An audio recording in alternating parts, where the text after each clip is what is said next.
Get in pole position for cheaper van insurance with mustard.co.uk. With top insurance providers, a 5-minute pit stop with us could get you out in front in the race to savings. See what you could save and compare your van insurance today with mustard.co.uk. T's and C's apply. Authorised and regulated by the Financial Conduct Authority. The Clyde One Super Scoreboard Podcast with Lookers Motor Group. Land Rover Glasgow North has relocated to join Jaguar at a new retail space. It's game day, and this is the home of Scottish football. It's Clyde One Super Scoreboard.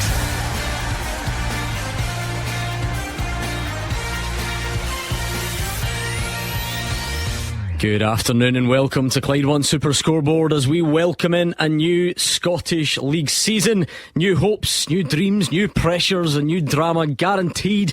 70 days have passed since Callum McGregor lifted the Premiership trophy. Who will be the winners and losers this time around? There will be highs and lows along the way, so strap yourselves in, because from now until May you won't be able to take your eyes or your ears off it. I'm Gordon Duncan, and joining me is Gordon Dalziel, Mark Wilson and Hugh Keevins. Repeat after me. A draw is a disaster, a defeat's a catastrophe. First is a must, second is nowhere. The ground rules are simple for Brendan Rodgers and Michael Beale, and Brendan is the first man to be called to the stand at 12:30 against Ross County. Nothing other than a win, and a convincing win at that, will satisfy the sellout crowd at Celtic Park. And then the game of catch-up begins at 5:15. Rangers at Kilmarnock, and the jury there sitting in judgment of Michael Beale's summer signings. All rise, court is in session.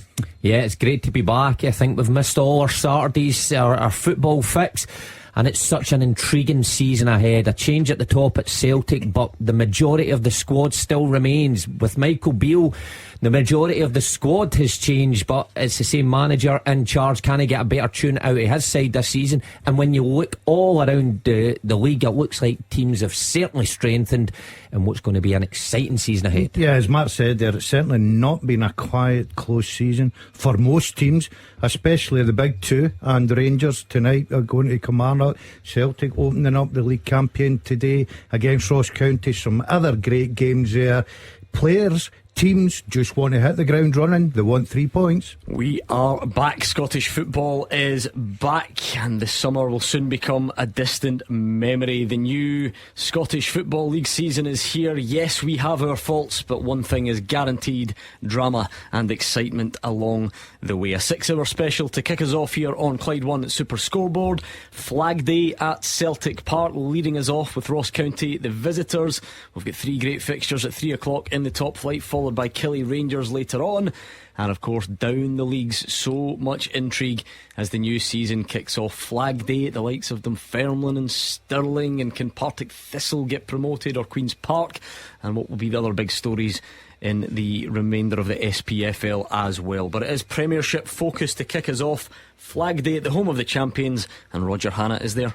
Yes, Gordon, and Brendan Rodgers is back in paradise today, and so is the SPFL title flag. Rodgers returns to take his first competitive game as Celtic boss since a 4-1 win over Motherwell here in February 2019. James Forrest, the only surviving outfield player who started that game, and the Hoops veteran will unfurl the Premiership title flag before kick-off in just a few minutes' time. Forrest, captain Callum McGregor and goalkeeper Joe Hart carried last season's treble trophies up the Celtic way prior to kick-off, with their teammates and managers Rodgers behind them, and they'll now look to get the pre-match ceremonies out the way and focus on landing 3 in a row as Celtic begin life after Ange Postecoglou. Rodgers has made 5 new signings this summer, only one of them, Mike Nawrocki, will start today. 3 more are on the bench, and the starting lineup is broadly similar to the one which served Postecoglou so well in his 2 seasons here at Celtic Park. Rodgers' big call, David Turnbull, who scored the midweek winner against Athletic Bilbao in Forest testimonial, starts the game ahead of Rio Hatate. So Celtic go with Joe Hart in goal. It's a back four of Tony Ralston, Cameron Carter-Vickers, Mike Nawrotsky and Greg Taylor. In the middle, David Turnbull, Callum McGregor, Matt O'Reilly, and then up top, Leila Bada, Kyogo Furuhashi and Daisen Maida. On the bench, Bain, Starfield and Yang, Home, Owen, Kwan, Iwata, Hatate and Forrest. Jota and Aaron Moy, of course, they're gone from the treble squad last season, although there are stories this morning that Al Ittihad are willing to let Jota out on loan just a few weeks after his £25 million transfer from Celtic. That news has got many Celtic supporters excited around here today, and so has the Hoops' home record on day one of a new campaign. They've not lost a league opener here since they went down 2-1 to Dunfermline in 1997. David Bingham and Hamish French causing an upset that day. Could Ross County cause one today? The omen's not great. They've lost 8 straight games against Celtic, stretching back to February 2021. Jordan White scoring the only goal in the Highlands in Neil Lennon's last game as Celtic manager. Malcolm Mackay's made 8 signings since that dramatic relegation playoff final win against Partick Thistle on penalties in Dingwall in June. 2 start today, defenders James Brown and Will Nightingale, 6 more on the bench, but they do have Simon Murray up top, 6 goals in his 4 Viaplay Cup games so far this season. I'm told Malky has trialled a 4-2-2-2 formation during the Cup campaign, so it's the same team and the same subs from the 3-3 draw with Kelty Hearts last weekend. It's Ross Laidlaw in goal, a back 4 of James Brown, Jack Baldwin, Will Nightingale and George Harman. Then it's Connor Randall and Victor Laturi holding, Josh Sims and Jan Danda in front of them, and Jordan White and Simon Murray up top. On the bench, Monroe, Allardyce and Turner, Sheaf, Henderson and Samuel, Brophy, Smith and Reid. The referee is Nick Walsh, and the VAR is one of 2 full-time VAR officials in the Premiership this season, Greg Aiken. Mark Wilson, you've been here on Flag Day at Celtic Park. I would imagine it becomes very quickly moving from celebrating last season's success to consigning it to the history books and then going to try and do it again. Yeah, swift transition, and those players have been over it before. They understand that yes, it is a celebration and the last bit of memories from what was a hugely successful season last season, but their main focus will be getting off to a flyer this afternoon, especially under a new manager. Brendan Rodgers coming back to a full house at Celtic Park. It's probably the first time he's had that, because the other night it certainly wasn't full. So he's still got people to convince, and I'm pretty sure he'll be in that dressing room relaying that to his team. He's already said that they don't just want to retain this title, they want to win it. And under Brendan Rodgers in previous title wins, they done it in style. He'll be wanting to do the exact same. The players, okay, we'll raise a flag, have a moment celebration, and then it's back to business. I mean, presumably, Hugh, this is a team that starts the Scottish Premiership season as favourites for the title, and now they have to live up to that tag starting in 20 minutes' time. I'll be brutally honest, I think you couldn't have asked for a better start than to have Ross County, a team who were minutes away from relegation at the end of last season, as your first opponent in front of a sellout Celtic Park. The situation regarding David Turnbull and Rio Hatate is the intriguing one for me. Under Ange Postecoglou, Turnbull got fewer and fewer games, looked more and more disconsolate. Now Hatate is the one who's come back after last season, refusing to extend his contract, unlike Kyogo, unlike Daisen Maida. And Brendan Rodgers doesn't do unhappy boys. He's on the bench and Turnbull's in because Turnbull looks up for this season. So fascinating start to the day, but anything other than a win for Celtic would be a devastating blow to Brendan Rodgers and the fans. It is a very interesting team lineup, Gordon, because we knew it wasn't going to be wholesale. Celtic haven't signed a raft of players that anyone expected to go straight into the starting 11, really, but there is a debutant in Mike Nawrotsky. There is a place for David Turnbull at the expense of Rio Hatate, so 2 big talking points straight away. Yeah, of course. Obviously they're trying to build that centre back pairing. There's news that Starfelt might be leaving the club, we don't know about that, but the big talking point's obviously Turnbull. I think sometimes as a player you're delighted when a manager goes out the door that you're not really in favour, and then what happens is new manager comes in, has a chat with the players, we've all been there before, and says, right, it's up to you to prove that you're going to claim that jersey. I think David Turnbull, what I've seen of him in pre-season, is in there in merit. Yes, Hatate is a fantastic player. I watched the game the other night. Didn't go off to the best start. Gave the ball away cheaply and get punished, but scored a very good goal. We know his ability. We know he's an absolutely brilliant talent. But David Turnbull is in there in merit, and I think he will grab the chance this afternoon. Mark, we're 12 minutes into the show on a new season, so it wouldn't be like us to dive straight in and potentially overreact. So you can tell us which one you subscribe to. The omission of Reo Hatate, is that a get the finger out from Brendan Rodgers, or is it a sign that his future at the club is not as secure as people might have thought, or is it just quite simply a footballing decision for today? I would go with a footballing decision for today, more than he's in a huff and Brendan Rodgers is got his back up about it and teaching him a lesson. I think what we've rightly pointed out, David Turnbull has had a good pre-season. Reo Hatate may have not hit the heights that he's shown last season and pre-season, and Brendan Rodgers has to put his own stamp in the team. He has to judge players on merit of what he's seen, not what's went on in the past. And I think Turnbull's done remarkably well and should be rewarded with a start. I don't think it's end to Hatate whatsoever. No, I think Hatate probably out with Cal McGregor, still best midfielder in the country, and he'll come back in the side. I'd beg to differ in one sense. It would be the end of Hatate if Celtic get big money offered, because this is the Celtic model that Brendan Rodgers keeps referring to. Hatate didn't cost a giant fee, but would go for a giant fee, and the window is still some way off closing. Maybe more pressing, Roger Hanna, would be the picture in defence. So we said the only debutant, Mike Narovsky, has come in to the heart of that defence. Now, I believe, speaking to the BBC before the game today, Brendan Rodgers has said that Carl Starfelt might be on his way out of the club, and that is why that's been reflected in his team selection today. Yeah, our colleague David Friel broke the story in midweek in the Scottish Sun. There is interest on the continent in Carl Starfelt. He has been a good signing for Celtic. He's done well. He's won 2 titles. He won 5 trophies in his 2 years at the club. But I think Brendan Rodgers sees Cameron Carter-Vickers, who's fit again and starts today along with Mike Navrosky. I think that is the preferred pairing. I think Starfelt sees his future away from Celtic Park, and I would expect a deal to be done in the coming days. And then the decision for Brendan Rodgers and Celtic is, are they a centre-half short for the start of the season? Will there have been more transfer activity? We spoke about the 5 players who have come in, 6 if you count the permanent deal for Tomoki Iwata. I think Celtic will sign another defender during this month. Yeah, it's an interesting one, Mark, because Carl Starfelt has critics at times, but ultimately him and Cameron Carter-Vickers formed an extremely successful partnership for Celtic. There was big money spent on the new defender who's come in, and now it looks like it's the beginning of the end for Carl Starfelt. Well, that's moved pretty quickly. You know, like you say, Gordon, Carter-Vickers and Starfelt looked like they had a great relationship that was only going to get better. I mean, Carter-Vickers dropping out through injury at the tail end of last season. You could obviously see that things weren't the same when someone else came in, partner Starfelt.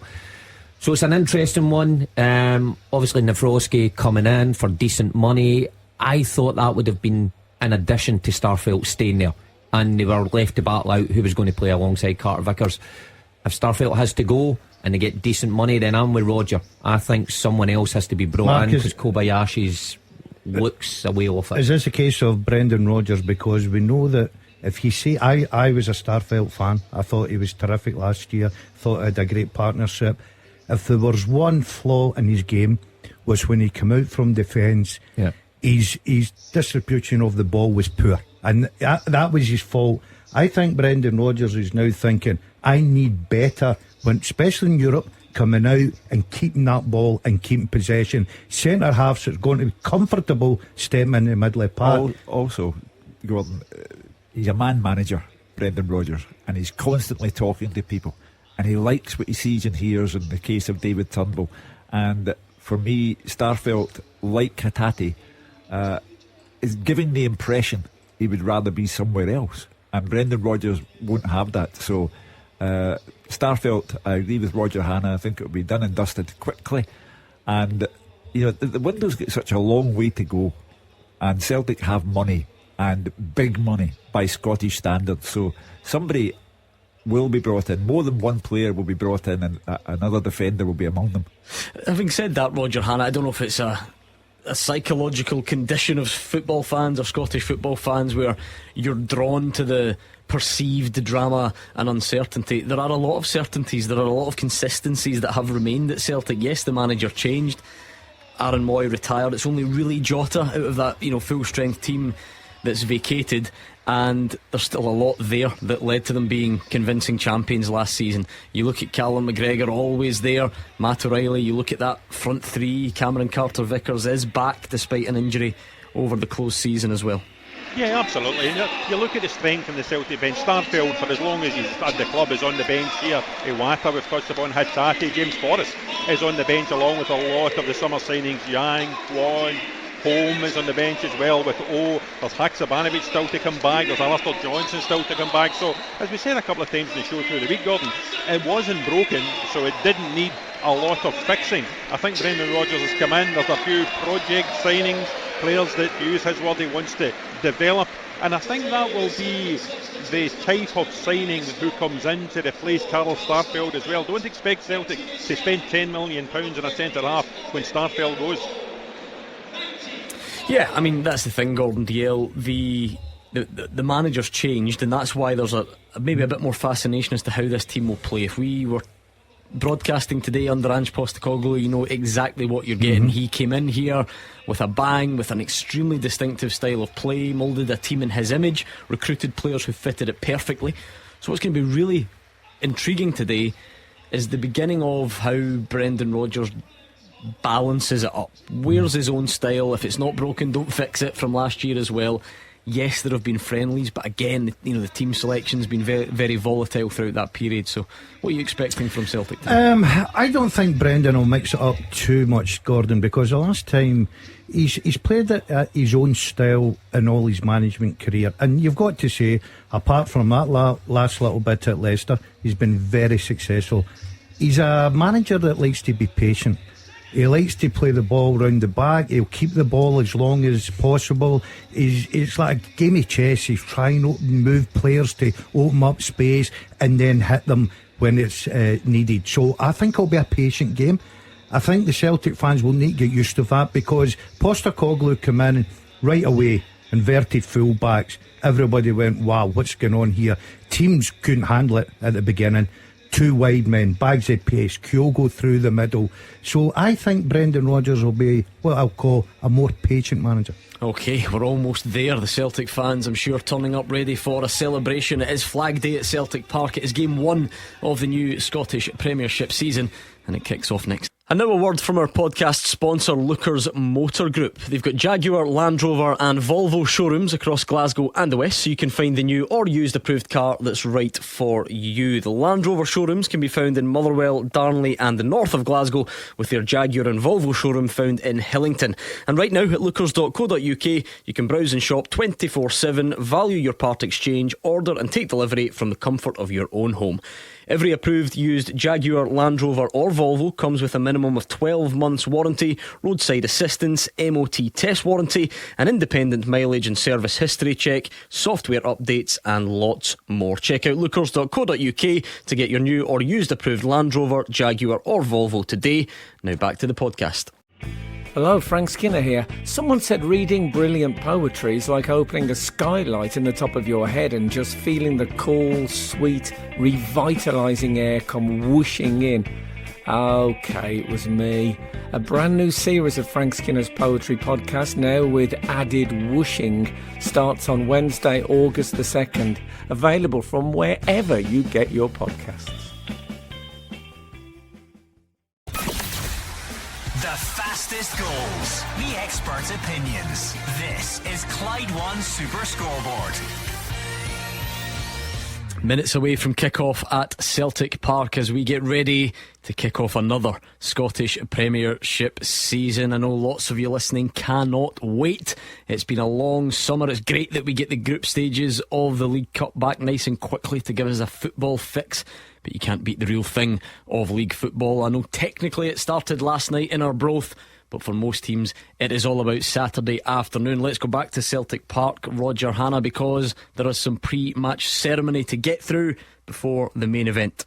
Yeah, and it's a packed Celtic Park. I was here very early this morning, Gordon. Before 10 a.m. there was a buzz about the place. The car park was filling up, and now the stadium is packed to the rafters. The 3 trophies that made up Ange Postecoglou's treble are on a podium at the centre circle. The league title trophy, the Scottish Cup and the League Cup. James Forrest, who played a part in all of those triumphs last season, is about to come onto the pitch, is about to lead the Celtic delegation along with captain Callum McGregor, along with all of the players. Joe Hart I can see standing behind Callum just now.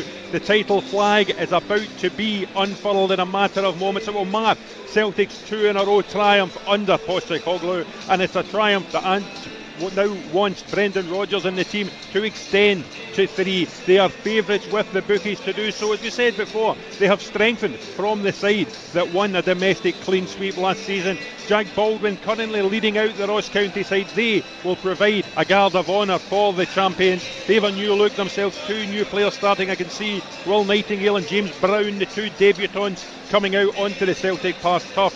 Simon Murray, 6 goals in his 4 games so far this season, come out applauding a very small band of county fans away to my right here at Celtic Park. But 99% of the supporters in this stadium this afternoon are wearing the green and white. They are about to acclaim last season's champions. The players just getting ready to take the field. Malky Mackay, a former Celtic player of course, Gordon, coming out joining his county players on the pitch to applaud the Celtic players as they come out of the tunnel. Here comes James Forrest, here comes Callum McGregor. The champions just coming out onto the pitch. They will be desperate to get on with the football, to get on with the business of starting another bid for the Premiership title. James Forrest carrying now in his hands the Premiership trophy. It will join the Scottish Cup and the Viaplay Cup, the silverware, on the podium. He is about to unfurl the title flags. He will be desperate to get, knowing James will be desperate to get this ceremonial part of it out of the way so he can focus on the football. He is one of Celtic's 9 substitutes this afternoon. The SPFL delegation is there with him. Neil Doncaster I can see. James Forrest following the likes of Scott Brown and many other Celtic greats. He is of course one of the most decorated players in Celtic's history. I believe he's only 3 major medals behind Bobby Lennox as the most decorated Celt of all time. Callum McGregor is up there with him. He's now leading Joe Hart, Greg Taylor, all of the players who won the title last season. Towards the end of the line, Mike Nawrocki, the only debutant of Celtic's summer signing to start this afternoon. 4 more on the bench. Celtic Park is on its feet. There's a great tifo away to my left hand side in the standing section, usually filled by the Green Brigade. They are there. They weren't there in midweek for the Forest Testimonial. They are back in their normal seats this afternoon. They are joining the celebrations here this afternoon. The back-to-back Scottish Professional Football League champions are about to be acclaimed. I'll let you enjoy the countdown.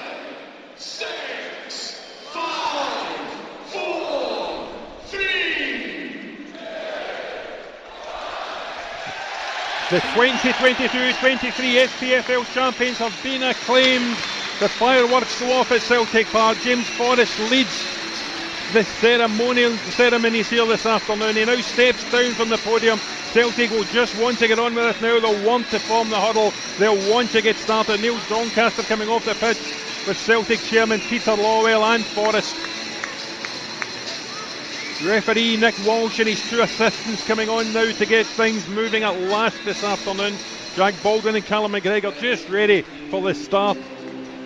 Well, there we are, Hugh Keevins. This is a club that has got used to success in recent seasons. They've done this many times over, and fitting that James Forrest in his testimonial year gets to perform the pre-match ceremony this afternoon. Ceremonials are great for fans, and they are lapping it up at Celtic Park. But for the Celtic players, they cannot wait to get this football match started, because it's Brendan Rodgers first, back at the club, and the task is simple. He has to win 3 in a row for Celtic. Michael Beale has completely reorganised Rangers. The number of signings make them almost a new team in the Cinch Premiership. Celtic want to get off to a start. In an ideal world for Brendan Rodgers, he has a commanding lead by half-time, and then he can showcase Yang or Home or O or whoever he feels like in the second half. but it's all about ceremonials up until the referee blows his whistle, and then, by goodness. And things never changed as Mark Wilson looked at me and said, I hate this part. Every year I hear that. Well, every Celtic player out there will be thinking the same. It's great to remember the giving past. them the countdown 4. I hate this part. You just want to get up and running, because there's got to be a sharp focus with the players. Pre-season work's done, the real stuff begins now. Clyde One Super Scoreboard. Goal flashes. With M&D Green Pharmacy. Planning your holiday? Get essential health advice and medication before you travel. Come on then, it's day one of the new season. Let's go big predictions first. Will Celtic win the league this season? Yes, they will. Mark Wilson. Yes, they will. Gordon Dalziel. Full house. A full house in here. We'll get the full list of the pundits' predictions throughout the course of the next few hours and days. Will they win today? Will they start the defence of their title in convincing fashion? If they don't win by 3 clear goals, they've had a bad day. Now you know you're back. Now you know you're back. A Hugh Keevins-ism to get you going on a Saturday afternoon. I'm going to go 4-0 Celtic. Oh my goodness. One no one's more than giving me. Ross County a prayer. I'll up the ante. I'll go 5.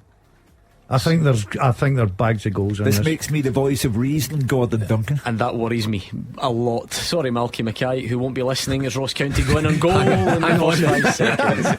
I'm being dramatic. It's a corner to Ross County Great with start. 10 I seconds. tell you what, how direct was that from Ross County? White on the end, a great flick on, and Celtic scrambling back towards their own goal there and have to head the ball behind for the first corner. I like the way Malky's went about this afternoon. Nobody You expects. can't like it that much. You've tipped Celtic to No, win no, 5-0. no. The reason being, nobody fancies Ross County at all. Now, he easily could have went there and put everybody behind the ball. He's got 2 strikers in the pitch. And he might Doesn't be, it look like he might be everybody's regretting behind the ball now? He might be regretting that, because Celtic come teaming forward, and it's a brilliant recovery tackle actually, because Celtic's counter-attack was on, and Daisen Maeda, who's not easy to catch, was on the ball, and Ross County did brilliant, and have then gone straight up the other end as well. What an opening. 50 seconds to the new Premiership season. This has been end-to-end stuff. I am exaggerating, of course, because it's very early days, but Ross County are in the Celtic box and just looking to spoil the party, as the cliche goes, and they might actually do that. But the final ball is Not away. not great. Malky Mackay's a proud man. Malky Mackay has managed at the highest level, and he is not there to be a patsy for his good friend Brendan Rodgers or Celtic, the club he used to play for. And I'm absolutely delighted to see the way they've started the match, because we don't need teams to come and park buses and be subservient to the home team. And Ross County are giving this their very best shot. Does he give the ball away? Yes. Why not, Mark Wilson? We've seen, and this is a new season, same old discussions to a point when any team really goes to Celtic Park, but particularly one like Ross County. We've been here before. Do you sit in? Do you go for it? Does it make a difference? In fact, Ross County are in the 6-yard box, and it goes just wide of Joe Hart's post. That's the closest we've come to an opening goal, and it was for the visitors inside 2 minutes. They do well to work it in the wide areas, and it's Simon Murray who on the swivel gets it across. Was it White? It was just coming in. It came at him so quickly, it may have come off his shin or knee and just past the post. But listen, Ross County, again, nothing to lose, and they're playing against a different side. Different if this was an Ange Postecoglou side who overwhelmed you. The pace was frantic, they didn't give you a moment to settle. We don't actually know how Brendan Rodgers is going to approach us. I think we got a clue though. Did you see when the ball went past the post? It was the same old Joe Hart. He was absolutely sprinting behind the goal, barking at the ball, got it back, put it down straight away. So I don't think that's going to change. Yeah, but here's the patient side of it. And this is what I'm talking about. Starfelt, that doesn't look that patient to me. Yeah, they played it across the back. They kept the ball. They waited for the space to be there.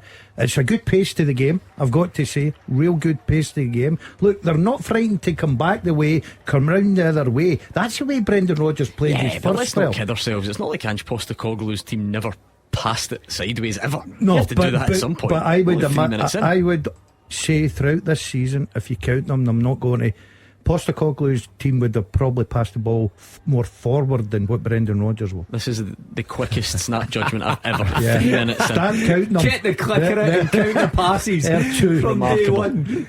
Brendan Rodgers is not at Celtic Park to be an Ange Postecoglou tribute act. He's there to be Brendan Rodgers, and they will play the way he tells them to play. And you know, we've got a football match to watch, and it's good. It's not just about Celtic and a parked bus from Dingwall. You've got to remember as well that football moves on from Brendan Rodgers' possession-based style before. Of course, managers evolve as well. He's probably looked at the best teams in the world, how they played, the inverted fullbacks. Wasn't it just Postecoglou's invention? So it's out there. Maybe he's adapted his approach, and we'll see in the next, 85 minutes how it works today and as the season goes on, obviously. Yeah, Celtic pressing now. Lee Labada has it in an attacking area and slips one of those intricate passes into the midfielder joining in. You've seen that many times. It was Matt O'Reilly on that occasion. How key, Mark Wilson, was it for Celtic to have Cameron Carter-Vickers fit for the new season? Oh, huge. Brings a big boost. I think everybody saw the difference it made when he was out the side and how much weaker that backline was, but he's just such a commanding presence. To start your opening game with that is a huge bonus for you. It's going to be a free kick to Celtic in a crossing position, if you like, just down on the right hand side. It was, I think, a clear foul. I don't think there's any doubt about that. Anthony Ralston in it right back today was the man brought down. And Callum McGregor, I think, was the one who's gone over to take. Oh no, Matt O'Reilly it was, sorry. O'Reilly's been to see the Barbie movie, obviously. He's got the old Barbie boots on. The craze at Sweet in the Nation, everybody in pink. Did not even cross my mind. That's the first thing. You know seen all the people out there wearing pink. No. O'Reilly, you ask O'Reilly after the game, Roger, if he's seen Barbie. If a player has been to the Barbie movie, he should get a club fine. It's an excellent outball that from Simon Murray, it has to be said. Just takes the pressure off Ross County. Good touch, he goes down the line. And Ross County are giving us a bit of a go. They had a couple of minutes there, just as you would expect. You would expect longer than a couple of minutes, Gordon, where you have to just dig in a little bit and hope that Celtic don't cut you open. Yeah, the one thing I've noticed early on, Ross County players look confident. Ross County players, as much as this is a big task, will enjoy this. You know, if you play with Ross County and you're at Dingwall, you don't play even the full houses up there. You come to Celtic Park, the atmosphere, you're against the champions, absolutely brilliant pitch. She's a professional footballer. You would love that in an open day. Yeah, I just wonder how your predictions, you three, are going to pan out as the afternoon progresses, because it's been a bright start, but there is a long way to go. Jan Danda had an excellent season really for a struggling Ross County side, trying to make something happen. You think back to that drama as well, don't you? They were dead and buried by most people's estimations against Partick Thistle.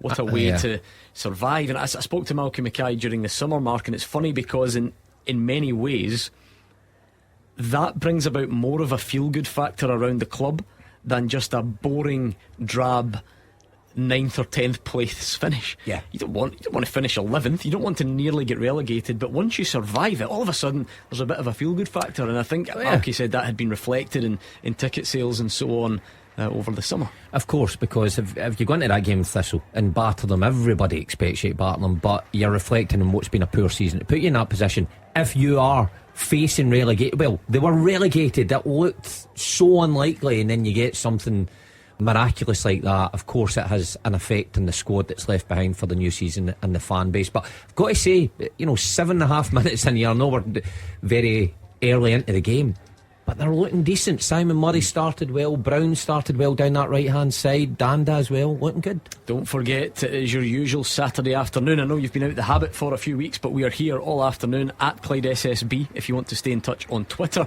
And of course the open line will be here later on this afternoon. Just one other thing to flag, because a few of you are asking. Of course, it's an exciting time for us here at Clyde One Super Scoreboard. We've been streaming the weeknight shows. You can watch as well as listen. As things stand, that is very much a weeknight show thing. So the guys have gone old school. You want to see them, not a hair has been brushed, not a t-shirt has been ironed. We've gone old school on your radio, smart speaker app, or wherever you usually get the show. That's it on a Saturday afternoon. You never know, maybe in the future those things will change, but for now the live streaming is for Mondays to Friday. One chance there for Celtic to get in behind. Maeda did, his touch just wasn't great, and in the end it goes over the top. That's a danger for Ross County. They've just got to be careful not to leave that much space in behind their back four, because he's certainly got the pace to hurt them.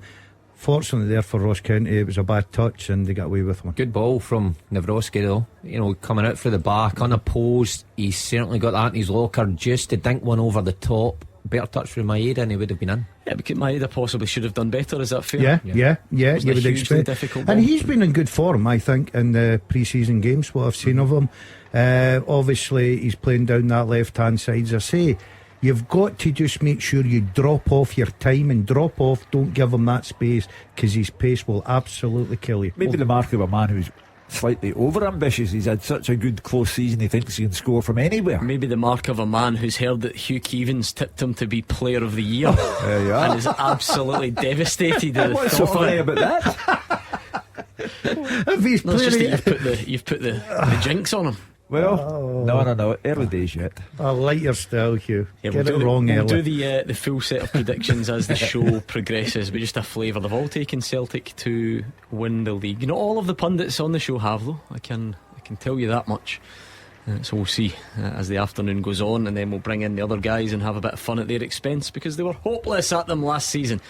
But here comes Celtic, bit of space opening up, and for anyone who thought that Greg Taylor was going to be asked to stay out as a left back under the new manager, well, I think they just got their lesson there, because he was right in the middle of the pitch. He looks like he's playing as a midfield player at times. Even when the ball was on the right hand side early on, I watched to see where he was, and he was right across the pitch. It's a good move from Celtic. I'm trying to figure out which part it broke down. Did Leela touch this before it went out, which is crazy? Yeah, he tries to let it go, but he just can't sort of his feet comes off his knee and just goes out. But Taylor, very positive again, gives it to Abada for a 1-on-1. Got to say, Ross County pressing Celtic well and high. A couple of throw-ins there, Greg Taylor and Anthony Ralston, but Ross County pressing them in, and they've got them turning towards their own goal again here. Yeah, actually really impressive that from Ross County. It was the old one where the ball was going towards a player in an offside position. He had the wherewithal to leave it, let someone else run onto it, much like Celtic do quite often. And Ross County have won themselves another corner. Yeah, so the euphemism is that at the back Celtic are ring rusty. The reality is they're rotten. Well, I watched them. I 10 watched minutes them into the new season. What's been rotten about it? Defensively, they are ring rusty, and they're vulnerable. You said a minute ago it wasn't ring rusty. I know. Oh, right, okay.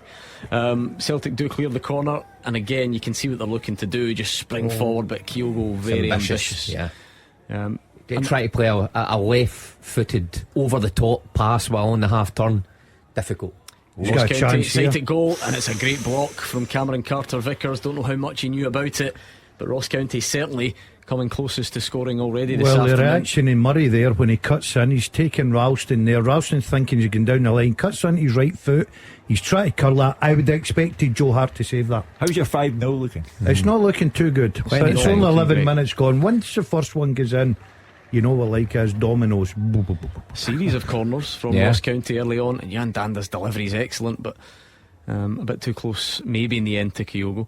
Just wonder about the defending from Anthony Ralston, Mark, because you'll have been in that exact scenario. When you get yourself in a position like that and you do stick out a leg and you manage to get something on the ball, but it falls back the way of the striker who gets a shot and goal, do you think, I was unlucky there, there's not much I can do, that's the break of the ball, or can you do something better? I think he should have done better there, Gordon, to be honest. I think he should have, his body should have been probably a step further left, if that makes sense, to cut Murray. It cuts Murray from coming inside, just discourages him, but he allows Murray to come inside, and when you dangle a leg, dangerous, and Murray gets the shot away. So Celtic fortunate that Carter Vickers was in the right position. I think Murray should have probably done better with the finish here. It's another corner for Ross County. Jan Danda on the other side sort of flights that one across, and it goes out for a throw-in. Look how high they're pressing Ross County. How many times have we seen teams just sit off Celtic when they get a throw-in in their own third and just let them pass it? Ross County right up against them, making it difficult for Celtic to play out. And it's a ropey one back from Anthony Ralston. Joe Hart chests it down inside his own box. I And I'll tell you what, Simon Murray wants a penalty. What's Joe Hart And thinking there? I wonder if he might get it. VAR going to have a look. Are we going to have our first intervention of the new season? It's a woeful pass back from Anthony Ralston. Hart tries to take it. Nah, there's not enough contact there, is there? No. Simon Murray's just lost his footing. But Joe Hart has been a running debate, and Celtic need another goalkeeper. I'm not jumping on a bandwagon. I said this last season. Sure, yeah, lots of people I said did. last season that Joe Hart's best days were behind him. He's not a modern day goalkeeper, and he's a bomb scare for Celtic at the He back. has played his part there undoubtedly, but there's a narrative, to use your word, about Joe Hart. You can't be letting Anthony Ralston off with some analysis there. Yeah, the pass back, horrendous. It's a lobbed high pass back to the goalkeeper. But you almost saw the indecision happening between Carter Vickers and him. Now Carter Vickers I wouldn't blame, because he's looking at Joe Hart. Joe Hart's coming on to it, but he looked unsure. To take it then on your chest and try and take it to the side when Simon Murray's pressing you is inexcusable. So I'll take it from the Ross County's point of view. I think Simon Murray should score there. Of course, I think he's got the greatest chance he'll ever have at Celtic Park. He's got. Does he just lose his footing? Because I only saw it once from behind. I think I assumed there must be a bit of contact there from Joe Hart, and there's not really. I think his touch is poor, Gordon, and I think he realises that. Do you know what I think? He's maybe been caught surprised the fact that Joe Hart's gave him such an opportunity. But as a striker at Celtic Park, these chances don't come along too often. You've got to take them. I'm thinking about Roger will tell us at half time, but the crowd must be dumbfounded by what they're watching here. Defensively Celtic are ropey. The goalkeeper, I don't care what anyone says, he shouldn't be the goalkeeper by the end of this transfer window. I'm thinking Champions League with Joe Hart in goal. So that's for Brendan Rodgers to decide. Now Celtic have a penalty. It was Greg Taylor down the left hand side. He nipped it past the defender in the box. It went down straight away, and it did, from initial viewing, look like the right decision, Gordon. It was Josh Sims, the guilty party. And I don't think we're going to get any VAR drama here, are we? Yeah, he just gets caught. Taylor's too quick for him.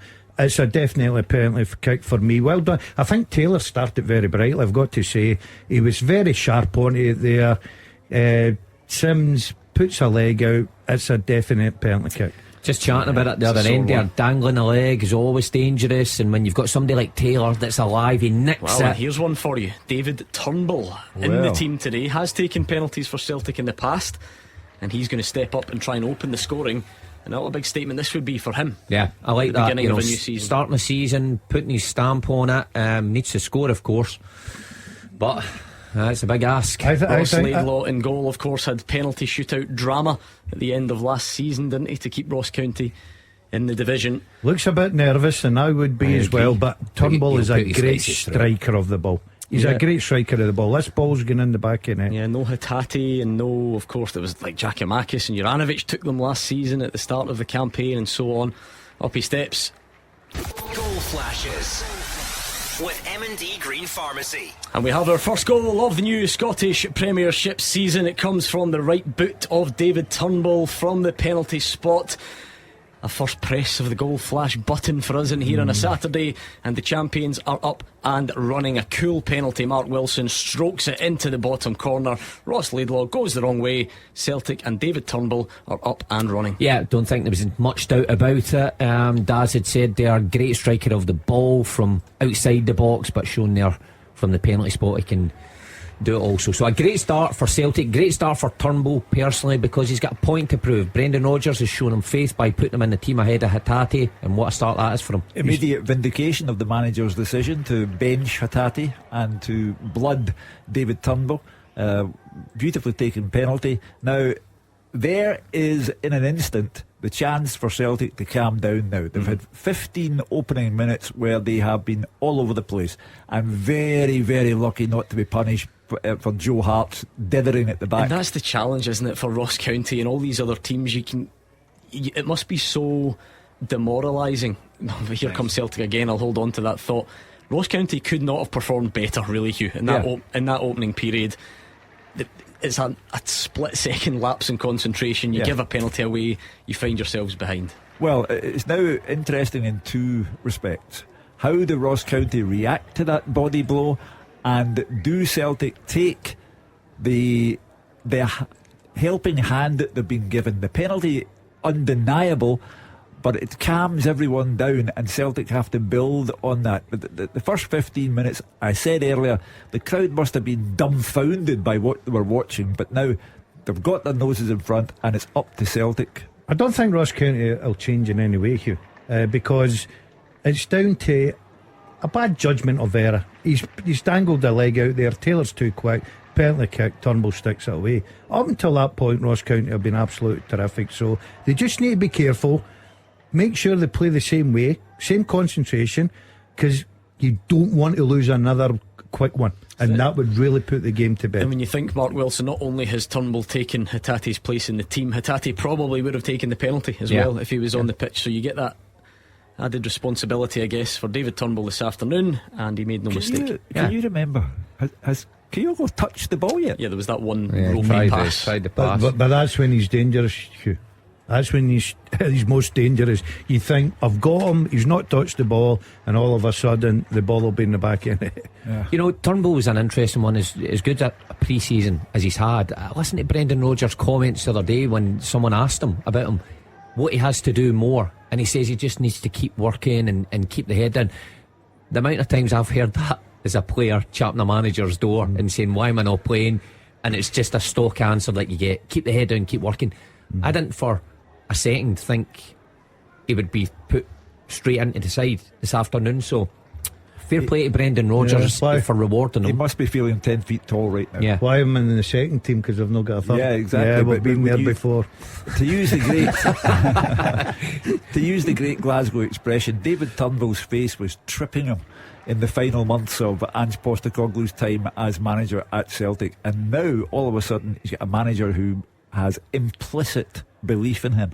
Yeah, it just shows you how football changes very quickly, Hugh. Postecoglou's still at Celtic Park. Turnbull probably not in that field this afternoon. Celtic's defending really is leaving a lot to be desired as the ball bounces around. Rotten is the word you're looking for. Yeah, look, I think I totally agree, it's a bit ropey. I think Ross County fancy their sell to get something off them, but you've got two centre backs that have hardly played together. The right back isn't not the number choice. one first choice. Joe Hart, like Hugh's saying, I need a new goalkeeper. I don't know if we're going too early with that. Everybody's sort of picking on Joe Hart sort of a month. I still think Joe Hart's a quality goalkeeper. Yes, did he make a mistake? Of course he did. Highlighted, and I think Ross County should have scored, but it's still a learning point here. Danda in heavily on Ralston there. Wonder if that's going to be the first yellow card. Yeah, of the new Premiership season. Nick Walsh, the man in the middle, just trying to calm things down. We will make controversy out of absolutely anything here in Scottish football. There's no doubt about it, and no one will ever agree on everything. But we're not seriously going to get arguments about that Celtic penalty awarded, are we? Well, of course we will. Seriously though, like serious not ones. from us. Obviously, Rangers fans will argue that it shouldn't have been given, but that is just a given in life here. If it had been a Rangers penalty, the Celtic fans would have said the same thing. So of course they will say it wasn't a penalty. Yeah, but what about you three? It was a Stonewall 18 carat 100% penalty. Yeah, I can't disagree. Taylor just a sharper on there, and Sims, as I said, dangled that leg out, and you're always running the risk, and he just catches Taylor, so no doubt for me. Well, there we are, and it has been the difference between the sides so far. We've reached the quarter-way point of the match, if such a thing exists. Celtic 1, Ross County 0, and it is that David Turnbull penalty. It maybe doesn't tell the full story, because Ross County were excellent in the opening stages. Celtic were not quite so, but Celtic have taken their chance and Ross County didn't, because Simon Murray has had a few, probably more, Gordon, than he's had in a number of games at Celtic Park combined. I think Simon Murray's been very bright and lively in the opening period. He's playing off this left side quite a lot. He fancies himself 1v1 against Ralston, and we've seen early when he cut inside and caused a problem. I think Ross County as a team overall have been very, very good. Gordon, it's very, very hard to go to Celtic Park. Brendan Rodgers expecting so much. You look at that forward line, you look at the middle of the park, you're thinking, oh, it's going to be a long, long day. apart from that penalty kick, the goalkeeper's not had a save to make. Simon Murray loves the League Cup group stage. That's why he's feeling confident at the start of a new season. Here's the stat you never knew that you needed to hear. Since the League Cup group stages were brought in, no player has scored more goals in the format than Simon Murray. Really? There we go. Okay, he's good in the close season, pre-season games. So I just need to go and double check that since I heard that 3 weeks ago, no one's gone and scored 10 in the last 2 weeks. So if he's not first, he'll be second. But there we are, he scores for fun in the League Cup group stage. Simon Murray, looking to start the season well, hasn't been able to find his way to goal yet. Well, you can see the confidence coming out on there. He certainly should have done better with the one Joe Hart. But with that, Ross County have started well. Celtic, certainly not their sparkling play. I think you can see that Brendan Rodgers in this opening 20 odd minutes has departed slightly from the idea he had in his previous term. You remember Scott Brown, and the role Scott Brown dropped in and was almost a sweeper. And I'm looking at Callum McGregor, who played that same kind of position. He's certainly not doing that. Celtic are not playing well, but it also looks much more like last team Celtic formation and tactic than 100%. Than the first Brendan Rodgers team. I saw Ralston there just about 5 minutes ago. He came right across the pitch, almost in the inside left to get the ball, and so very similar. He's in the centre circle just now, Anthony Ralston. He's encouraging the fullbacks to get in to middle part and make the overloads. They're starting to knock it about a little bit. I agree with you. I'd like to see more of the front three. Maeda's probably been the more busier, the only one really. But it's a lovely turn from David Turnbull. He's going to line one up from range. It's a bit of a trundler in the end, but he'll be feeling confident after his penalty opener and a first save for Ross Laidlaw. He's the one man, David Turnbull, who's out there feeling great about himself.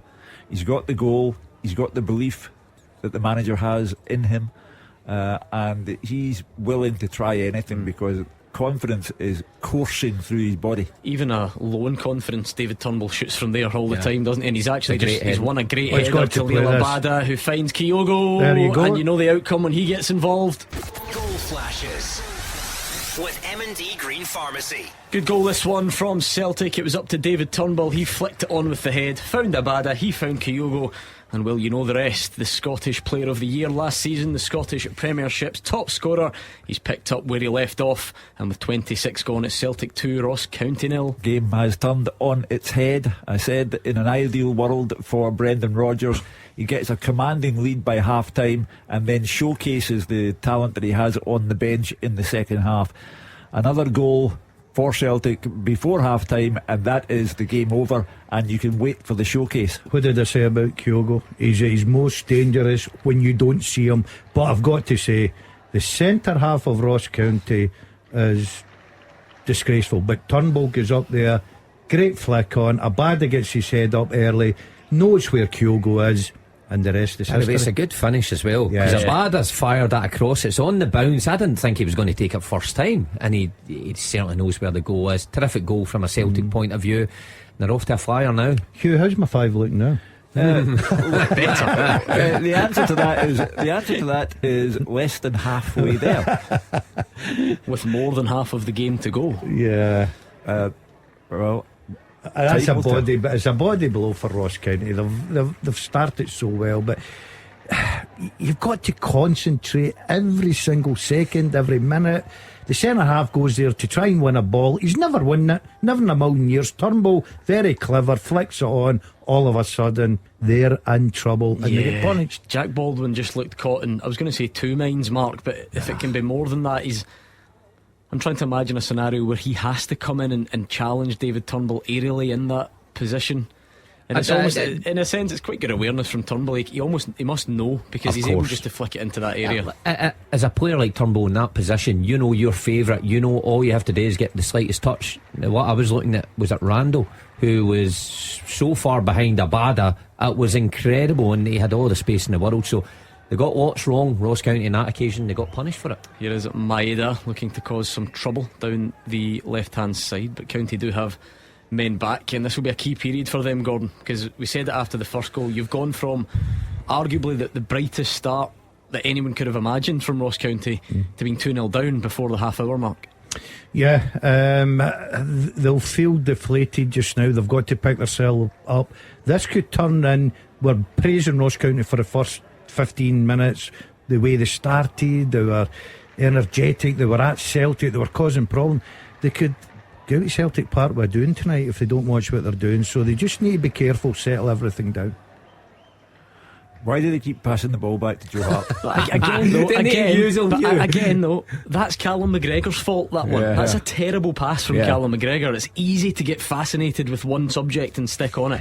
You're absolutely right that Joe Hart makes pig's ears of things at times, but that pass from Callum McGregor was awful. Yeah, just needed to weight it back into Joe Hart's path for him to clip over, but he ends up making Joe Hart turn and go back. And by the way, Hugh, you'll not be the only one, because there'll be people in the crowd who've seen the first mistake, who are maybe siding on being against Joe Hart, who would have gave a big grumble there. So it doesn't help the player on the pitch. Tell you what, that's naughty. First booking of the game in the new Premiership season goes to Jack Baldwin.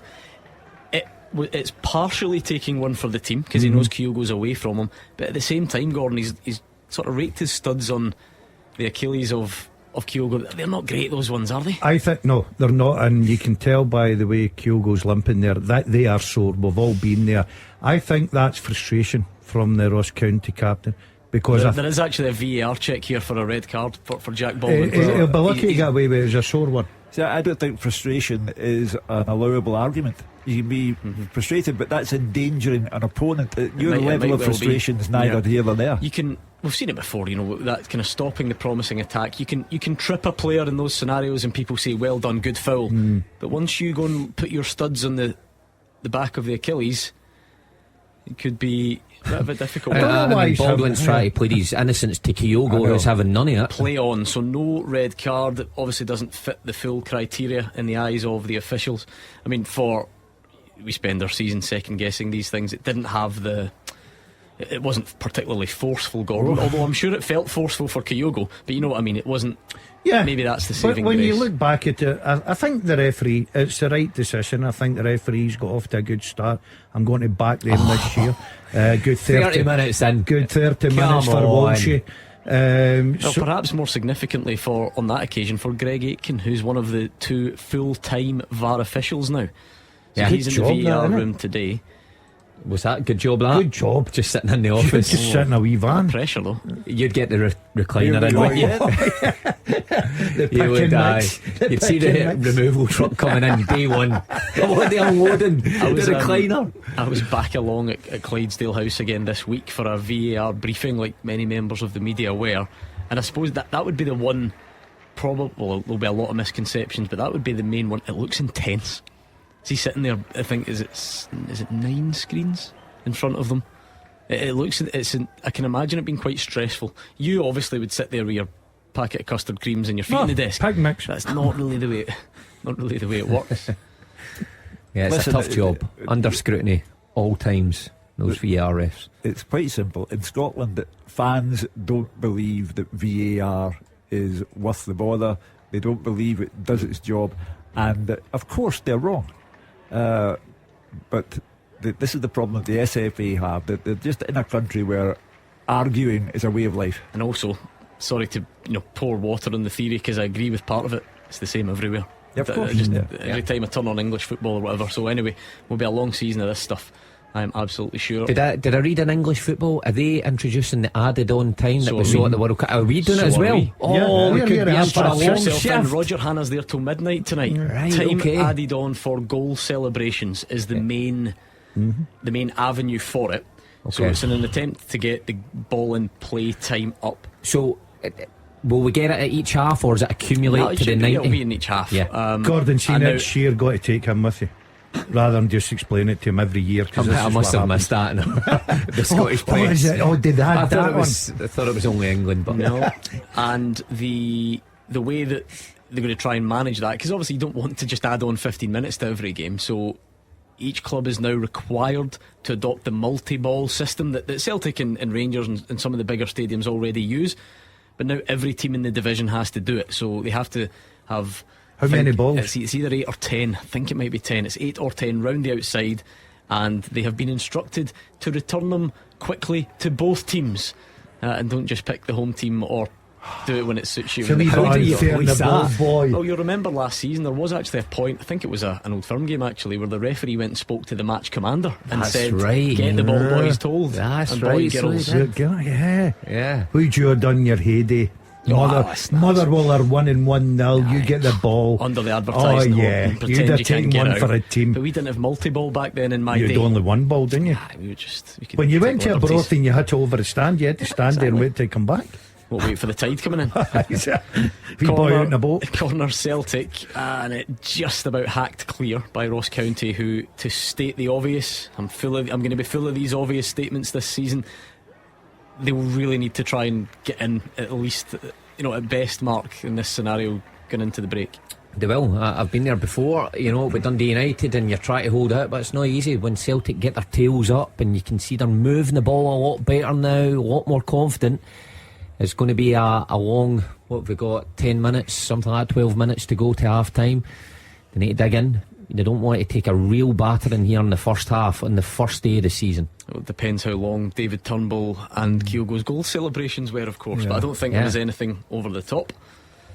And we will see. But we could get some late finishes if, obviously, if you've got 10 subs, head knocks, VAR 5 checks, o'clock all day long, goals. We were 5 o'clock last season, so it could be even more. This is a back shift. What did we get? We got a Fir Park. Was it Roger or was it David Friel that got 13 minutes last year at Fir Park? I think that was the high, wasn't it? Yeah. So it will be fascinating to see when the guys do get away from the games. I think the dream ultimately is, and this is not written anywhere, I think it's just something that like FIFA and IFAB would like to hit, that the ball is in play for 60 minutes. Now we as a league are a good bit short of that. We're actually similar. If anything, we might be a touch ahead of the EFL in England. We're a touch behind the Is that EPL. the average of the ball being in the pitch? 60? No, it's like 52 up here or something along those lines. No, what is it? So trying to get it up, and that's part of it. Fans are being robbed. They think they're paying for 90 minutes and they're only getting 50 odds. I'd be asking for my money back. Season ticket. Exactly. He's a discount. Celtic just bad ball nicked. That's a with bad ball McGregor. from McGregor. Don't say that often. But listen, Ross County try to go long there, direct. Carl Vickers and Navrosky maybe shown that what Hugh's saying, wee bit rusty, not on each other's games, but they managed to, between them, get it away. Celtic on the attack again. I've got to say, I think the opening 35 minutes, I've watched Greg Taylor. I think he's been absolutely brilliant. Hold on a minute. You were saying a couple of days ago, what about Burnaby? What was I telling you about Burnaby? You didn't let me finish. And I think the reason for that is that Burnaby has been... Who Burnaby, run him past me again? Burnaby, Say new summer signing. his new summer signing, Burnaby, has actually, to me, started showing what he's all about. And I think that helps. But you're looking at the fullback. Look where Greg Taylor's playing. He's playing like a left midfield player. Well, it was brilliant last season. Burnaby was hopeless last season, so that had an effect on him. Yeah, but I think he's getting started the way he better. left off. On that, maybe a bit of clarity from Brendan Rodgers after the game. Great pass. When David Turnbull's in again, but he's hit it straight to the goalkeeper. And somehow it ends up in the hands of Ross Laidlaw. Turnbull had to score. He was played through. He was 1-on-1, but he fired it straight at the goalkeeper. Then when it came back out, Celtic had 2 further bites at it. But it does remain 2-0, and it's actually a really good move, this one. What a Terrible ball. defending. Turnbull's got to score, doesn't he? He's got to easily. score. He just needs to slip it low down the side of Laidlaw. Got to say, what is Baldwin thinking about again? Kyogo's off him. He knows he's not getting there. He ends up coming out, and it's played round about him. He's having an absolute nightmare. I think back to an interview I did with Jack Baldwin over the summer, and he said that, asked specifically about facing Kyogo in this upcoming game, and he said that the kind of quicker, nippier strikers Suit me. are a bit of a problem for me. Oh, did he? Once in that effect. We can see that now. Well, the boy tells the truth. It doesn't suit him or something along those lines. we But can you see get that. you get back to that. Turnbull will be so disappointed. You were thinking that ball's got to be in the back of the net. Astonishing stat there. Yeah. That was Ross County's 6th corner kick of the game so far, and Celtic have 7. won. Yeah, another one coming up. By the way, it's a great ball. Dander's got a great delivery. Good defending at the back post there from Matt O'Reilly, just to knock it behind again. I have to say, it's the kind of chance actually you really expect Turnbull to just take that breath and just slot it. Well, he's so good outside the box, but I think in the past we've seen him inside the box. He's got that composure just to guide it into the bottom corner. So, huge chance he will be kicking himself. Yeah, that would have been the icing on the cake for him, because he's clearly a favourite of the new manager, Brendan Rodgers, the new old manager. I think we're going to have our second booking here, because Greg Taylor's taken a sore one, and no complaints from Ross County, which maybe tells its own story. Taylor just got there first. Right, he's never getting there. No. Like, all that stuff, Will Nightingale, is it because he's simply an inferior player, or what is it? What causes that, Gordon? Greg Taylor just gets there first, doesn't he? Yeah. It was the same as the penalty kick. Sometimes players are just that bit sharper, and obviously that's happened in both occasions, and it's Greg Taylor. But you get that. You've been chasing the ball now, because the minute Celtic put that ball in the back of net with Kyogo, you don't really have the belief that you're going to go and win the game, and all of a sudden you start to chase the ball. Celtic get that more confident, knocking it about, moving it quicker. Becomes a hard shift. We've all been there, except you, Hugh, and Gordon, and Roger, David Freo.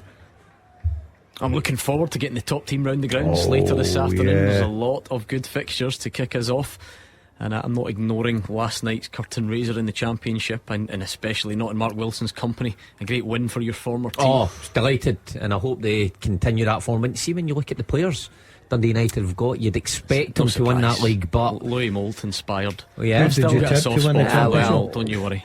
We'll reveal predictions later. I'd expect them to win the league. Yeah.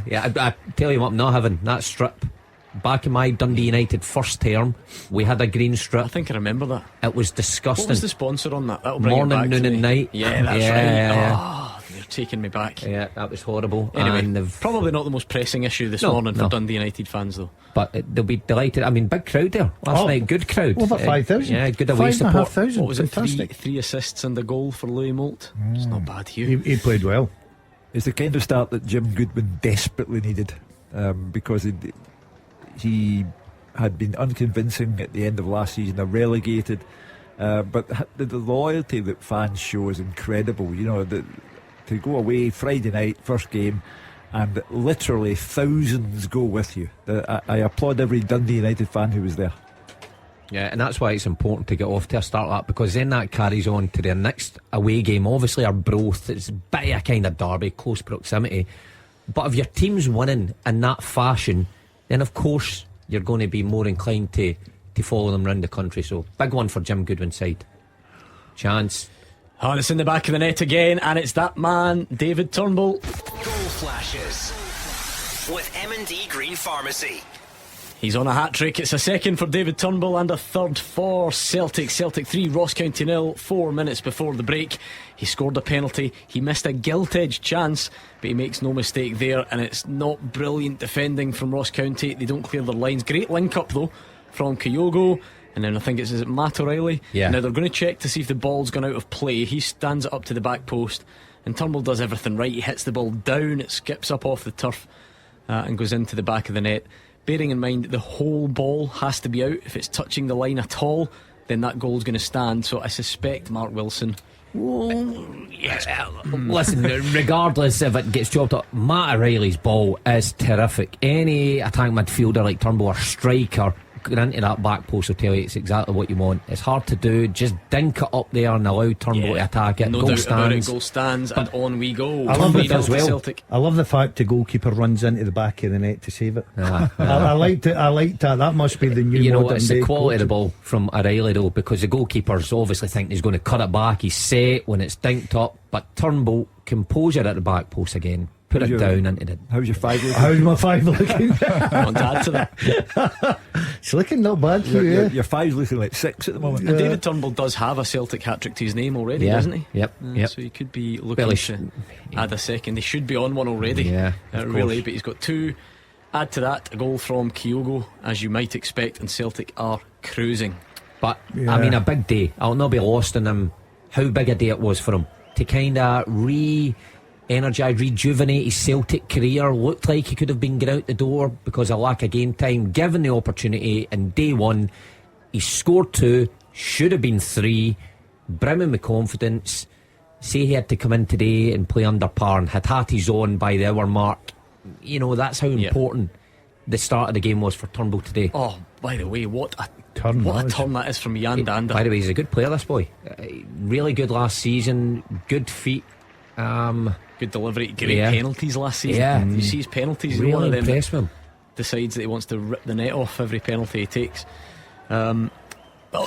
Particularly for David Turnbull, Mark, something you just said, it felt like that happened a lot last season, because more often than not, certainly initially, this changed a bit towards the end, but he would come on and then the pressure's really on you. It's almost like, go on, you've got 20 minutes, do something, and then you maybe try too hard, and then if you don't, everyone writes you off. So there would have been a bit of pressure on David Turnbull today, and I wonder what would have gone through his head when he stepped up for the penalty in particular. Well, he would have realised what a big moment it was.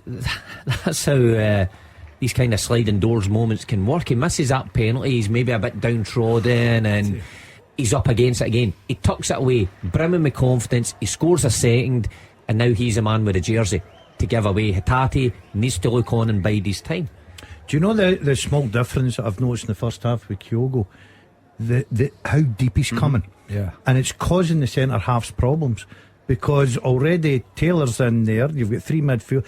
The midfield are overloading. They're bringing Kyogo deep to link up the play, which we don't normally see when Postecoglou was there.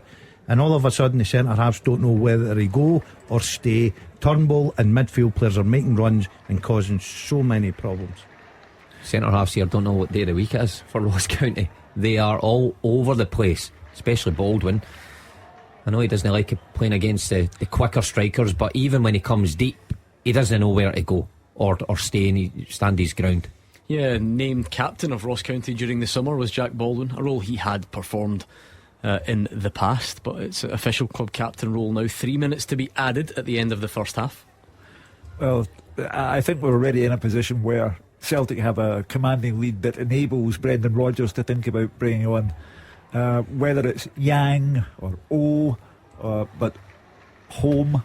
And I think the second half you've got to bring on the players that have come in summertime, because the game's over and done with for Celtic and Ross County. I think in the first day though, Hugh, I think you need to get the most out of your starting 11 to try and get them to gel, try to get them to play together. I think pre-season's more for that, where you get a look at everybody, and as the season wears on, you'll use as much as your subs as you can. 5 subs gives you such an option. I mean, Ange Postecoglou used 5 subs every week, and most sort of managers do. Just a small point, it's not the most dramatic example, but that 3 minutes, that probably is longer than, well, it's longer than you would have got last season for a game like this, probably, because there's not really been anything, a couple of little checks, but no subs.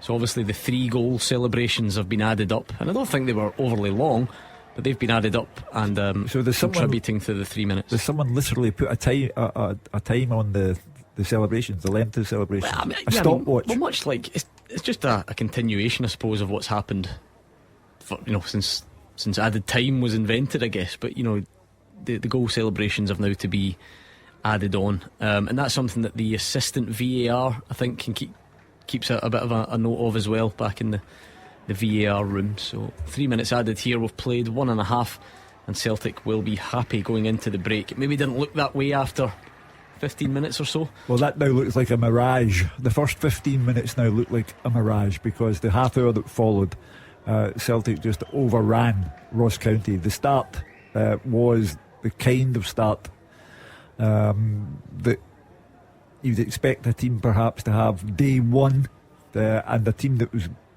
changed at the back.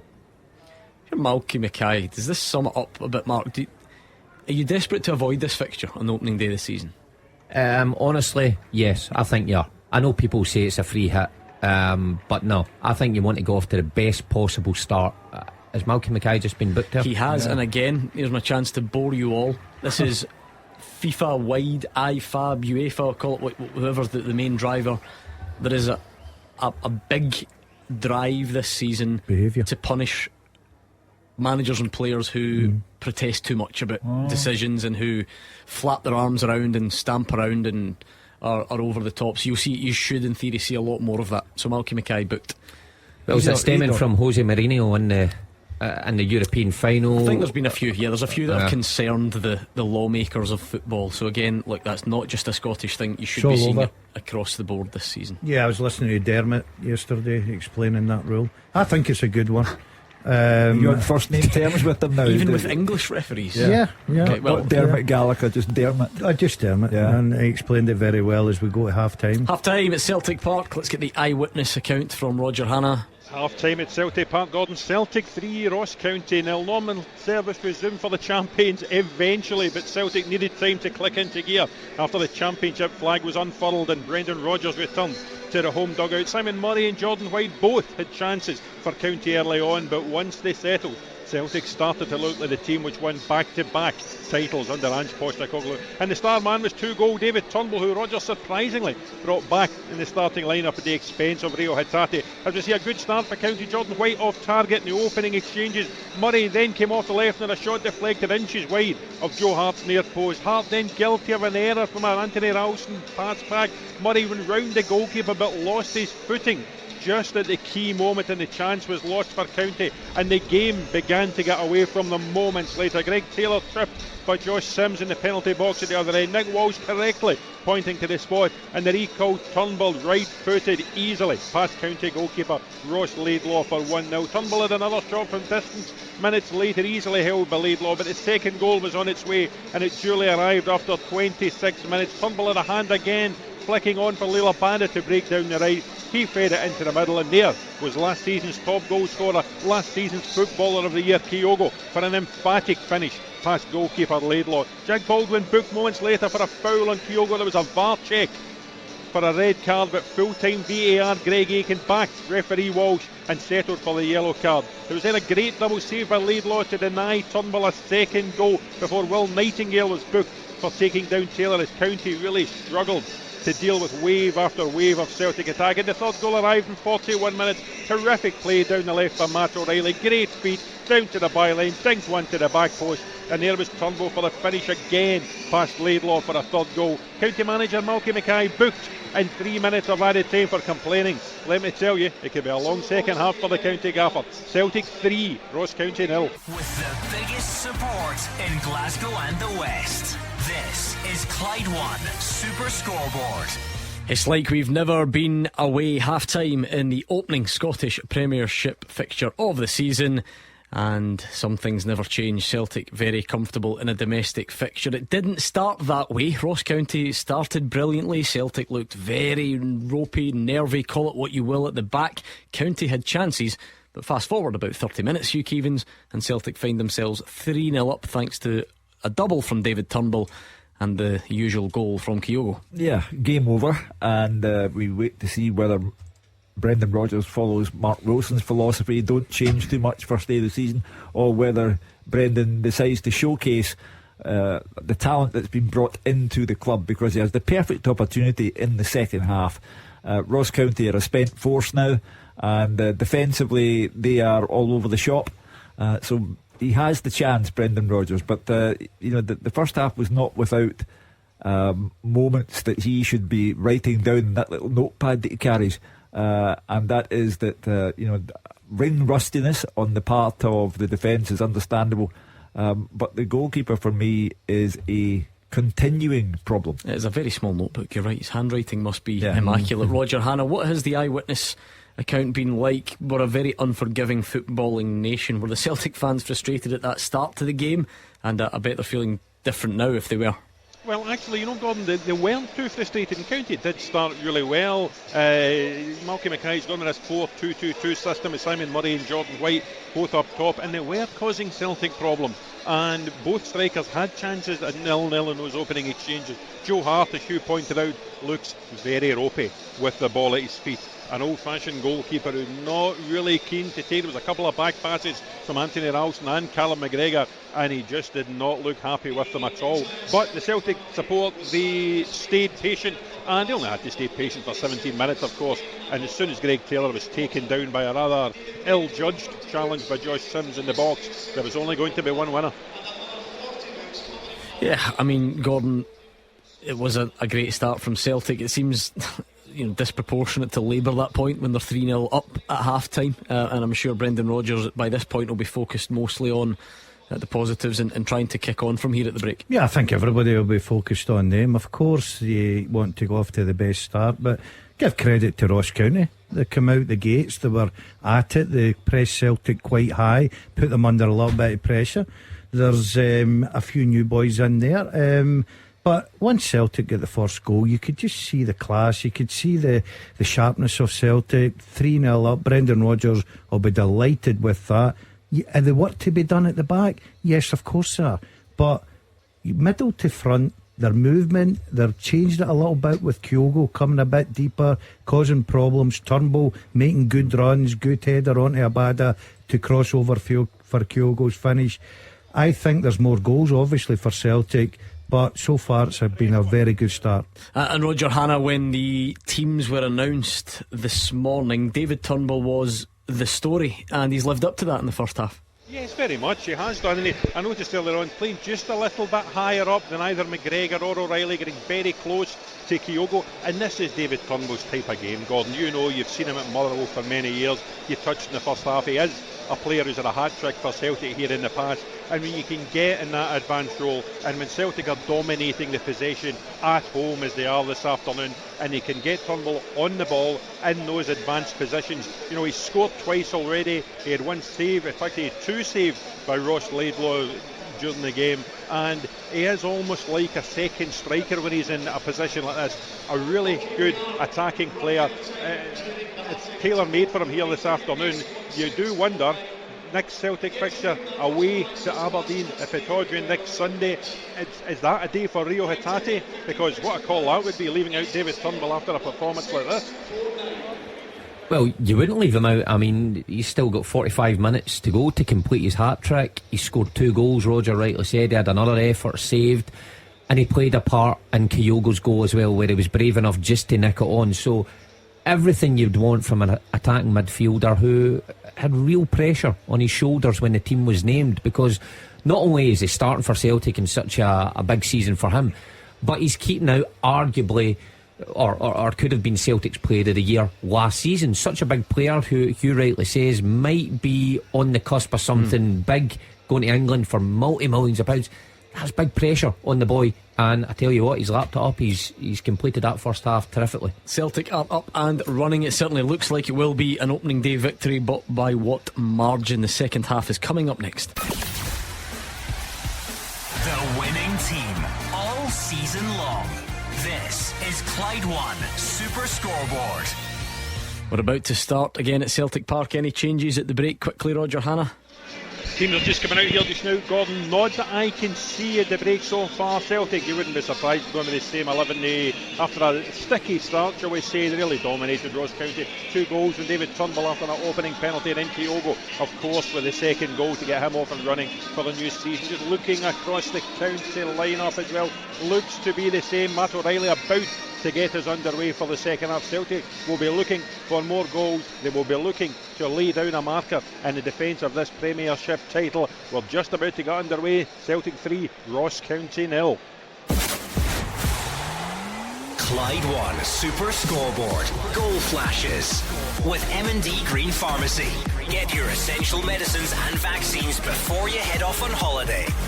The good thing is, you should all be well versed on analysing these types of afternoons at Celtic Park over the last few seasons. Hugh Keevins, damage limitation already for Ross County, or how do you see the second half panning out? I think Celtic will continue to take the game to Ross County. I'm not sure about damage limitation. They will simply play to the best of their ability, which is nowhere near as high as Celtic's ability. So it will be a real struggle for 45 minutes. I just keep thinking that eventually Brendan Rodgers will start to bring on a Tom or a Yang or a No. Yeah, I mean, maybe there's nothing Ross County can do about it, Mark, in terms of it's not as simple as if you sit in, you'll prevent Celtic scoring more, and if you open up, they will score. I know it's not that simple. However, we said the unforgiving nature of the supercomputer that gives you this fixture in the opening day. I'm assuming you don't want to kick off your campaign with a real heavy one. What will Malky Mackay's thinking be? probably more, I would say more defensive. He's got legs up front in Simon Murray, who will chase things down, but I think the centre half pairing, I'm sure he would have had a word with them to play closer together, to get their distances right in terms of when the ball's dropped into Kyogo and when it's not, when to go and when it's not. So I think he'll be disappointed from that part. That has to be a lot better this half, but I can't see them throwing bodies forward. The last thing you want to take is a 6 or a 7. Was it 7 St Johnstone? Yeah, I was at it. I was at it, and it could have been a lot more. How bad is that when you've got all your preparation in pre-season, you go in full optimism, and you go to Celtic Park and take an absolute walloping? It's no good for But anybody. the manager's not to say though, our season will not be defined by games against Celtic and Rangers. No, I I'd think be that's, saying. but that can be that was kind of why I asked the question. Sometimes that's okay when you lose 2, but it's about the hangover if you go and lose heavily, isn't it? If I'm Malky in that dressing room at Celtic Park, I'm saying let's draw the second half. Oh, that great! Yeah, That's inspiration. that's what I'm going for. Jeez. But I wish I played under you. Oh, it'd be brilliant. Well, no, you wouldn't have got a game. But Because it'd be a league up. I think Celtic will look to score more goals. But I agree with you. I don't think it'll be made. There'll be substitutions, obviously. And the one I'm looking forward to, and another one that's impressed me in pre-season, and listen to this. I think he's looked sharp, strong, he's hungry. I think he's a guy this season that we'll see the best of. Listen, we'll soon find out. You always like a player, take them under your wing, and then back them unconditionally from that moment on. What won't impress Malky Mackay, Mark, was the way that Celtic cut them open straight from kick-off. But fortunately, a very bizarre decision from Matt O'Reilly to shoot when it was never on. That maybe gave a bit of a let-off. Yeah, it was a quick start, and just wee things like that interest me. The kick-off and things, how that looked like it was worked on. Kyogo just spinning round and getting the ball off Turnbull, and they almost cut them open right away. Back in my day, Dundee United day, it was back to the fullback down the channel and squeeze in, turn them. See, that's your management, right there. Turn them. That's why I was successful. You just turn teams, but into bad teams. Turned good teams into bad teams. Well, I never took a team into the Highland League. Let me tell you, I never achieved that. I was sacked before they got put in the Highland League. My tracksuit was never in a charity shop. But I'm just looking at Jordan White there now, a centre forward, and he's been asked to play the role of man marking Callum McGregor. And McGregor's so clever that he's taking him into areas and it's leaving space for other players. I've hardly seen him today, actually, McGregor. I'd like to have seen you playing up front as a striker like you were in your heyday. If the manager had said, going to just drop in and mark Callum McGregor. Absolutely would not have happened. I was a prolific goal scorer. There's no point me getting out of the positions. Good on you. You stick to your guns on that one. It is 49 on the clock. A low-key start to the second half. Celtic have probably done most of their work in terms of winning this match. Now that's left to be discovered as to what extent they put gloss on it, and what Ross County can do about that. And as Hugh has quite rightly been saying, maybe a bit of intrigue should we see some more new faces. Mike Narovsky in from the start this afternoon. He's had a fairly fine afternoon so far, Mark. I don't think there's been, the defensive unit didn't cover itself in glory at the start, but I'm not really sure he was particularly culpable for any of it. No, I don't think so. I think he could be quite pleased with how he's settled in. He's been on the ball lots. He looks like he can, he's much more confident on the ball than Starfelt was. And this, I'm not going to have a go at Starfelt because I made it clear what I think about Starfelt as a defender. Terrific on the ball, quite poor. This guy looks a bit different to that, looks more confident. Agree with that. New season but same old shots fired. Roger Hanna says that you were so lazy you'd have been better marking Alan McGregor than Callum. To be fair to Roger, he's got a point. He is not wrong. Nice move that from Celtic, actually. Ended up in the box and just maybe couldn't quite get the opening for a shooting opportunity. Yeah, Matt Riley just, I think, try to be too cute there. He tries to take on his right and chances lost, but nicely worked. Yeah, and you can see the space is opening up a lot more for Celtic as this game has gone on. Yeah, Ross County, Simon Murray's becoming a more isolated figure. Ross County just looks spent. The first 15 minutes, great. Nothing since. Matt O'Reilly with the low shot saved, and a good double save in the end from Ross Laidlaw. I must admit, I thought Matt O'Reilly had better options on than to hit the shot himself, but it almost caught Ross Laidlaw out. Yeah, a lovely little move, 1-2 with Kyogo. He's about 20 yards out, just in the angle. He tries to bend into that far corner. Nice low save from Laidlaw, and he's up right away because Maeda's putting that in. Great double save. He's still got the outstretched arms from Kyogo, as if, and like, my Japanese isn't great, so I won't pretend, but along the lines of, Give me why did you not pass it to me? Yeah, I think O'Reilly's quite able to take that ball on and put it in the back of the net. I think he does it early, catches the goalkeeper. It's a good save, good double save from the goalkeeper, you've got to say. But Celtic's starting to crank the pressure up a little bit, looking for that fourth goal. Yeah, a couple of corners now for Matt O'Reilly to get some practice in. The usual jostling in the box. How's your 5 looking? It's looking no bad in about 5 minutes. Don't you worry about that so far. What was it, 3, 4, 5? Yeah. Hugh Keevins. Who's on 3? Me. It really would be end of days stuff if Hugh Keevins got a score prediction right on the first day of the season. Not a chance, Hugh. Not a chance. Ross County scoring. Well, I doubt that. That would have been the second half's going anyway, because it started so lively in the first half. I mentioned how they pressed Celtic high up the pitch in the first half. Not seen much of that now. I'm seeing Simon Murray run about, but nobody really backing him up. Well, game 1 is going the way of Celtic, but what an afternoon we've got in store. Livy, Aberdeen. Is this the season Livy struggle? I hear people asking pre-season. Davy Martindale will have other ideas. Can Aberdeen capitalise on their third place finish from last season? St Johnstone, everyone's tipped to go down, it seems, given their disastrous League Cup campaign. They will welcome Hearts with the 2 managers, whoever they may be. Dundee freshly into the top flight. Flag day for them at Dens against the Motherwell side, who started poorly but finished strongly in the Premiership last season. And of course Killie Rangers a bit later on this afternoon. I love the first day of the season, Mark. Just so much excitement, so much intrigue. Hopefully it lives up to it. Yeah, Gordon, I love seeing the new players who come to this country and we don't know much about, or some have got a reputation to repair maybe, and it's just how they fit into your game. And some light up our game, some are disappointing. You usually get a wee glimpse of that in the first day, so I think that's the exciting bit for the supporters, Mark, because you look at every team. Rangers, Celtic lose Jota, the players that Rangers have lost, new players come in, Motherwell, Van Veen, you go up to Aberdeen, McCrory's and people like that have left, new players have come in. So Hibs, for instance, Nisbet away, Boyle, what a return the other night there, great to see him back. So as a supporter, you're desperate to see the new players and how they perform the first day. Big chance for Celtic and Kyogo, and it cannons off a Dundee Ross County's defender face, I think. Jack Baldwin.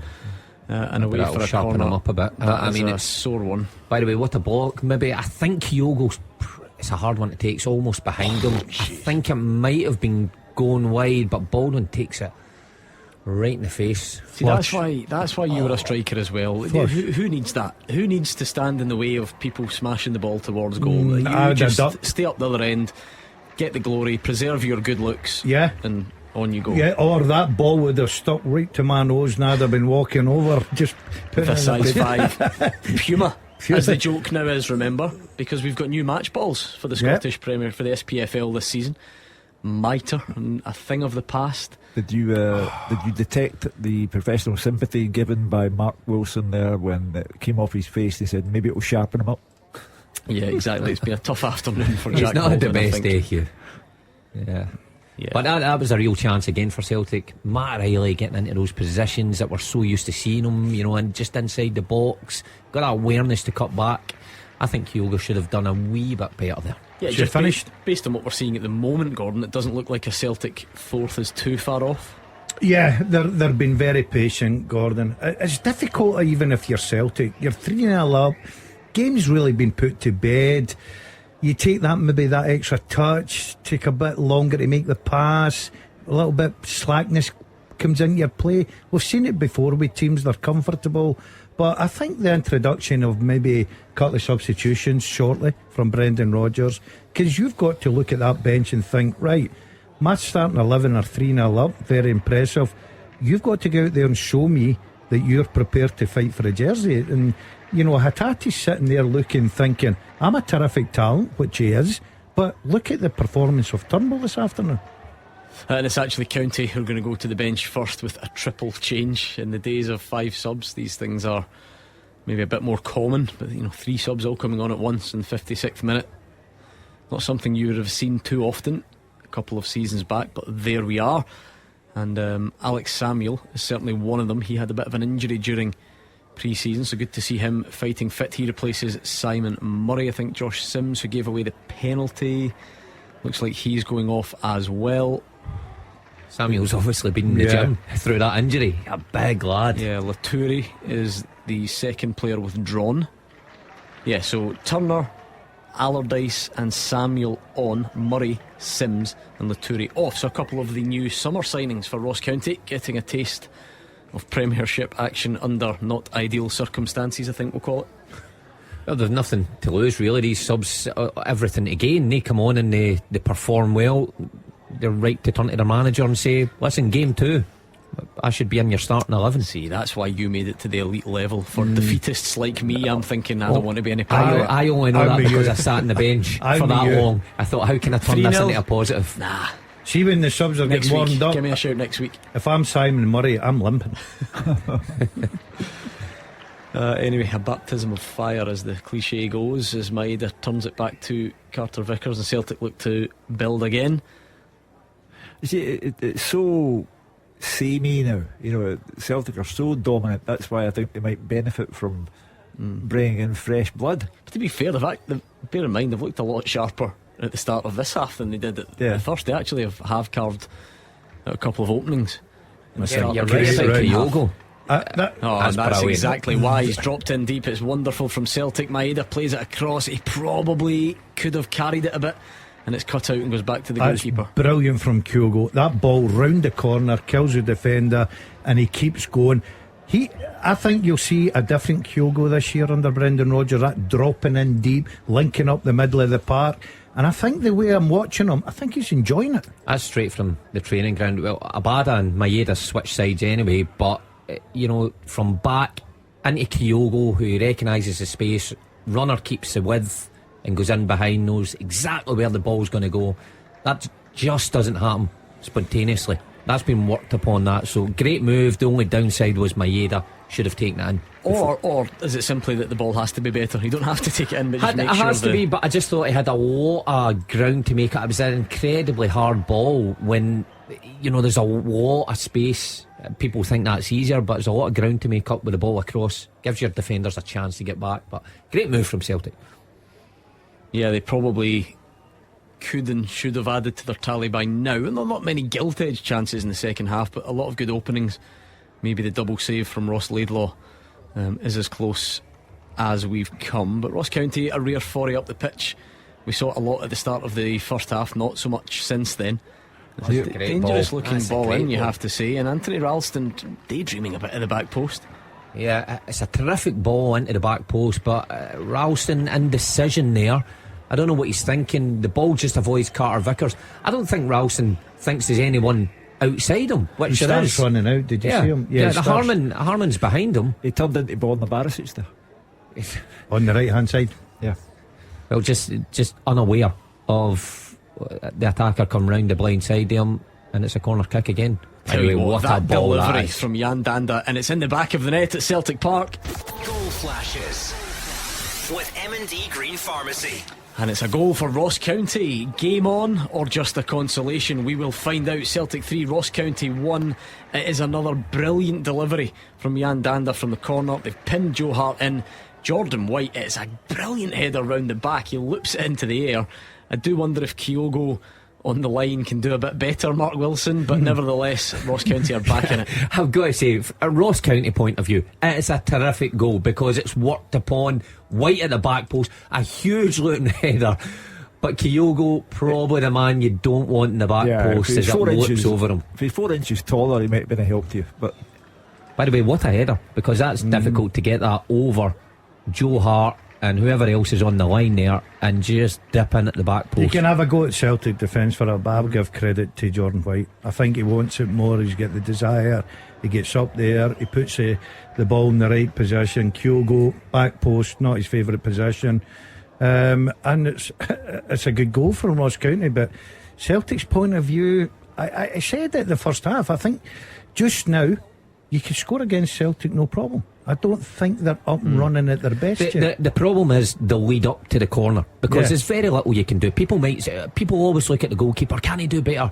See, with a delivery like that, it is sensational. You take the goalie out of it, which he's done, but it's the lead up. They could have avoided the corner. Ralston ponderous, not on the guys behind him.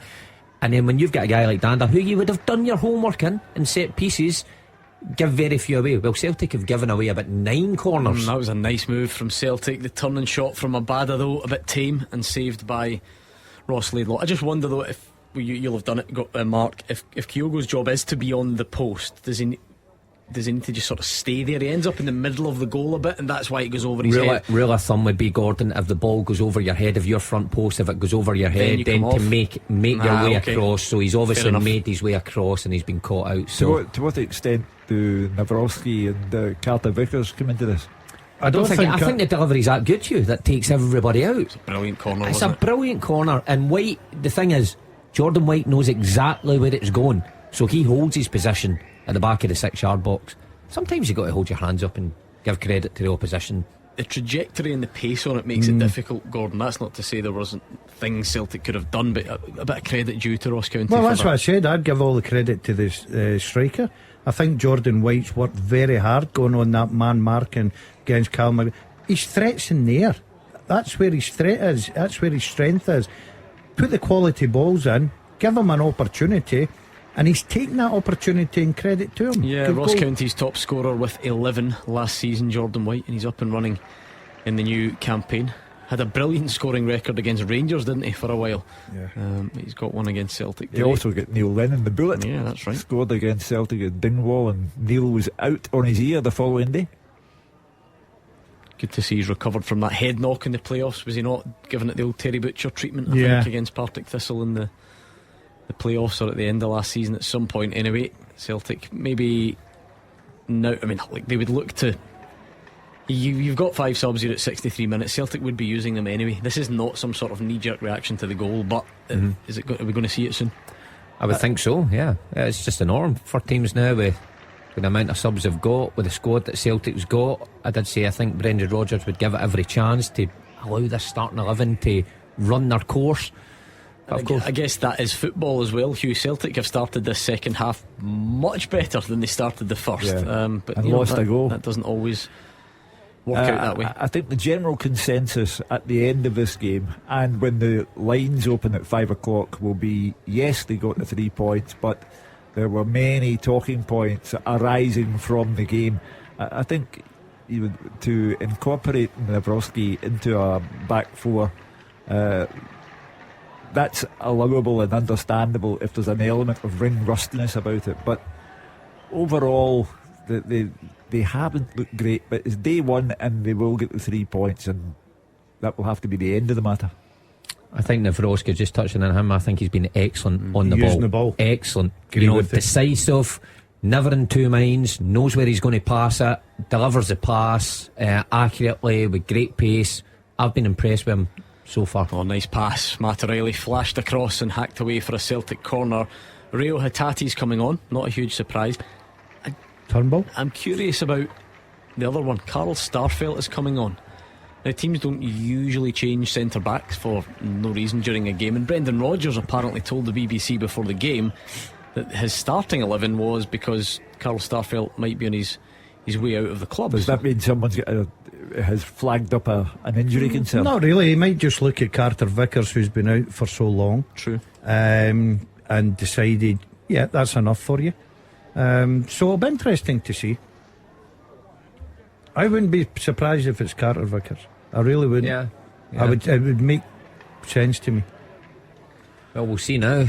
But if it is Carter Vickers, then Starfelt would probably get a goal on the right hand side, would he? I wouldn't move Nawrocki over if it is to be the case. Just watching it back, we definitely excluding Joe Hart from any culpability in Do you the know, goal. I was looking at it, Gordon.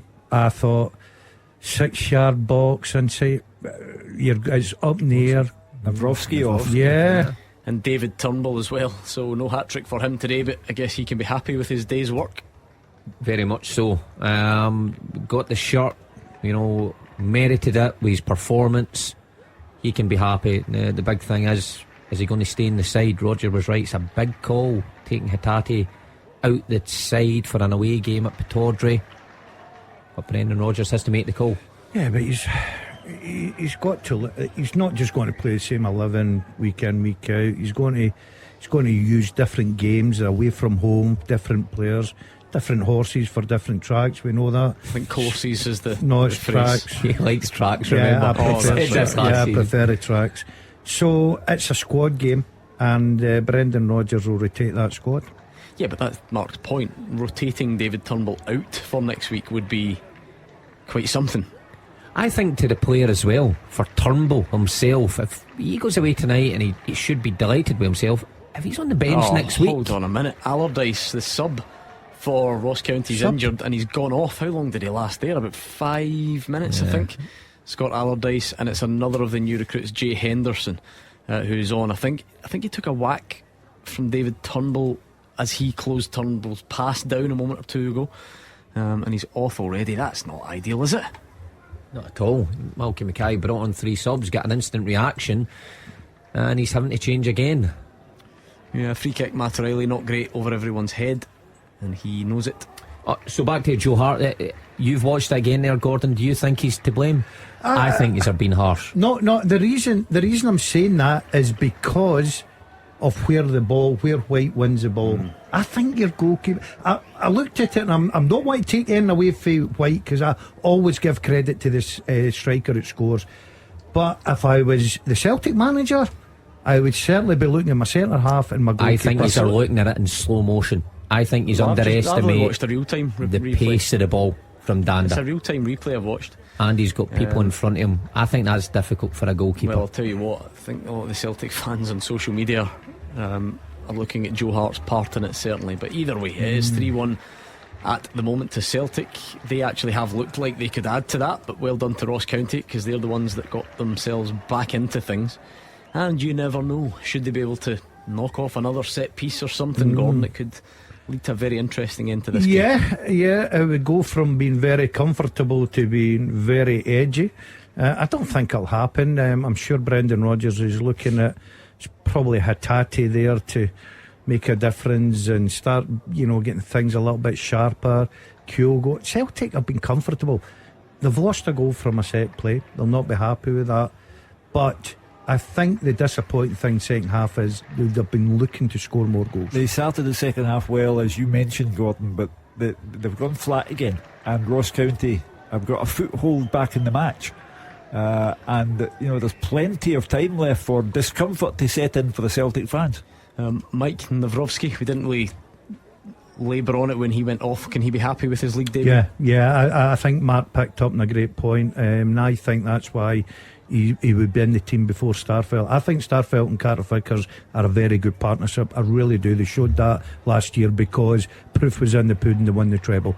But going forward with the ball at his feet, he looks as comfortable as a centre half as I've seen. I think a concern would be why he's went off. I know some managers maybe just like to freshen things up, very rarely in the centre half position, so you just wonder if there was something there that's niggling him. But I think he looked excellent today. I really did. He's a right footer playing left sided centre half, and we saw how Starfelt has struggled with that, because you become indecisive when you're on your weaker foot. I don't think Nawrowski today had that. I think he punched passes in. He played one over the top to Maeda early on, so he can mix it up. He looked comfortable, and he looks like a kind of Brendan Rodgers centre half who's comfortable to play at the back. So I think he'll be pleased this afternoon. Who was the best ball playing centre half you played alongside? You're not going to believe this, and the Celtic fans will laugh. Gary Caldwell was outstanding with the ball at his feet. I can believe that. Played in midfield as well, didn't he, as a result? Very composed. But the thing with Gary is he had a couple of high profile errors that stick in people's minds, and they think, oh no wait. But he was terrific. You could give him the ball in tight spaces and he'd be happy to take it.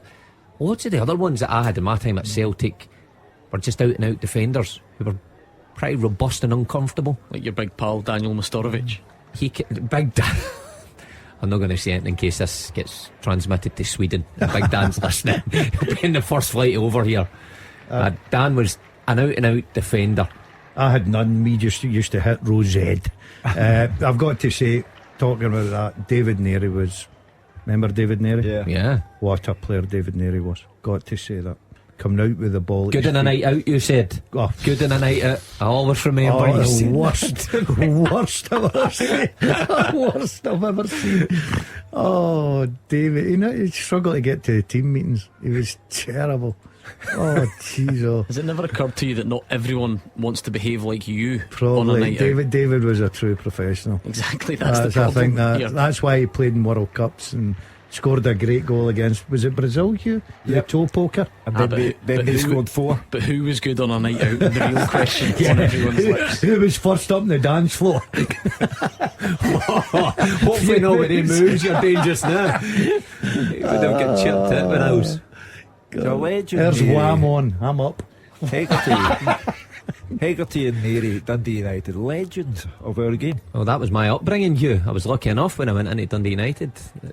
Paul Hegarty, David Neary was about, but Paul Hegarty was the coach. No nonsense. Good coach. centre. I played against Neary and Hegarty. Good centre halves. At that time, it was McLeish Miller and Hegarty and Neary.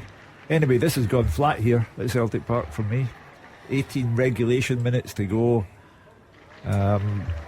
Celtic need to enliven themselves, I think. I've got to be honest, I think Celtic have been impressive. Take away the first 15 minutes, I think they've moved it well.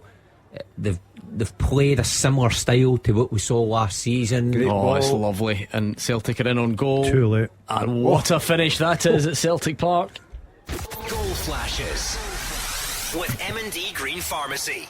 Hugh Keevins strikes early in the new season. He said it had gone flat. Well, Matt O'Reilly must have heard him. And then I said they need to enliven themselves, and they did. It was spun round the corner, not for the first time today. Was it Kyogo again? His movement's into brilliant. the feet of Kyogo, spins it round the corner. Matt O'Reilly lets it bounce a few times and then lashes it high into the roof of the net. Celtic 4, Ross County 1. That's a quality finish. You talk about Matt was talking about training, routines move. Kyogo doesn't move to the ball, he moves to the side. Ball's played in, he spins it round the corner. Matt Riley has a look up to see what his options are and decides, do you know what, I'll just put it in the back of the net. What a finish that is. And he's a right foot as well. Not his strongest, because he loves that lovely left foot he has. But what a finish that is. Terrific goal. I think you can see the difference. Daz mentioned it earlier with Kyogo's approach today, coming deeper and runners off him. Matt Riley that time recognised when Kyogo steps to the side, the space opens up, but the finish is tremendous. I thought he was going to check back in his left foot there. Yeah. I thought he didn't trust his right enough, but catches it in half full into the roof of the net. Terrific goal. Look, I was just saying, I think Celtic have been impressive. I think they've put together some nice moves. Probably should have got more from them at times. That one, they did get what they deserved from it. I think Brendan Rodgers will be delighted with us show. If I'm honest, I'm liking what I'm seeing with Kyogo. I like that, the movement coming a little bit deeper, playing nice balls round the corner. They've obviously been working on that, because I thought last year with Postecoglou, Kyogo was brilliant on the shoulder, caused problems, in behind, scored goals. He's added a little bit to his game for me this afternoon. We also saw the old Kyogo as well, because the goal he scored was exactly what he's done in his time at Celtic. But we're maybe seeing a bit of a different side on top of that. It shows how well rounded he is. He recognises when the ball gets in a wide area, the areas that he has to attack, and he gets his goal. But I think Daz is right. Something's been added. Maybe Brendan Rodgers asked him to do something slightly it's a nice different. pass into Kyogo, but it's a heavy touch, not like him. Yeah. And I actually think that was a good opportunity if he had just killed the ball the way that he intended to. For a player like him, he gets a nice ball fed to him, but just doesn't get his touch right. But this coming a bit deeper, he's got the quality then to play it first time round the corner. That's incredibly difficult to do. So Brendan Rodgers obviously had a word with him and said, look, in the build-up, be more involved at times, but when it gets wide, do what you did all last season. It's paid off today. Yeah, they've been working on that in training. You can tell, because the minute the ball's going to Kyogo, the midfield players are already making their move, and he's playing it first time. So that's been worked on day in, day out. They know the movement, they know the drills, and it's been successful this afternoon. I would like to see O coming on the pitch now. You've got it for all already, Yeah, haven't you? yeah, I You were think chatting about it another day as well. I think he's going to have a big season. Well, what a chance. Great ball. there you Must are. be. Kyogo, we've just talked so highly of him. Yeah, he's not sharp enough. You didn't. That was very unlike him, wasn't it? It was looked. It just half required asleep. an instantaneous finish, and he dillied and dallied. It was a strange one. Celtic probably should be even further ahead. It remains 4-1 for now. And it become a bit of an attack versus defence scenario, Gordon, hasn't it? Yeah, Ross County backs to the wall now. They've decided, look, we're not going to go out here losing 6 or 7, which they quite easily could do. There's still a bit of time on that clock. So they're just sitting in. And plus the fact they've put so much into the game. However, Great. Is it? Liam Abada is down, and that won't be a welcome sight for the Celtic fans or Brendan Rodgers at the end of a summer in which they lost Jota, of course. And let's get a look at it. Is it anything you can see? I'll tell you what, is it as he's bursting through the middle? Does he pull up, or does he take a sore knock? I think he takes a knock just as it falls to Kyogo, or just before. Yeah, it looks like just a knock, I think.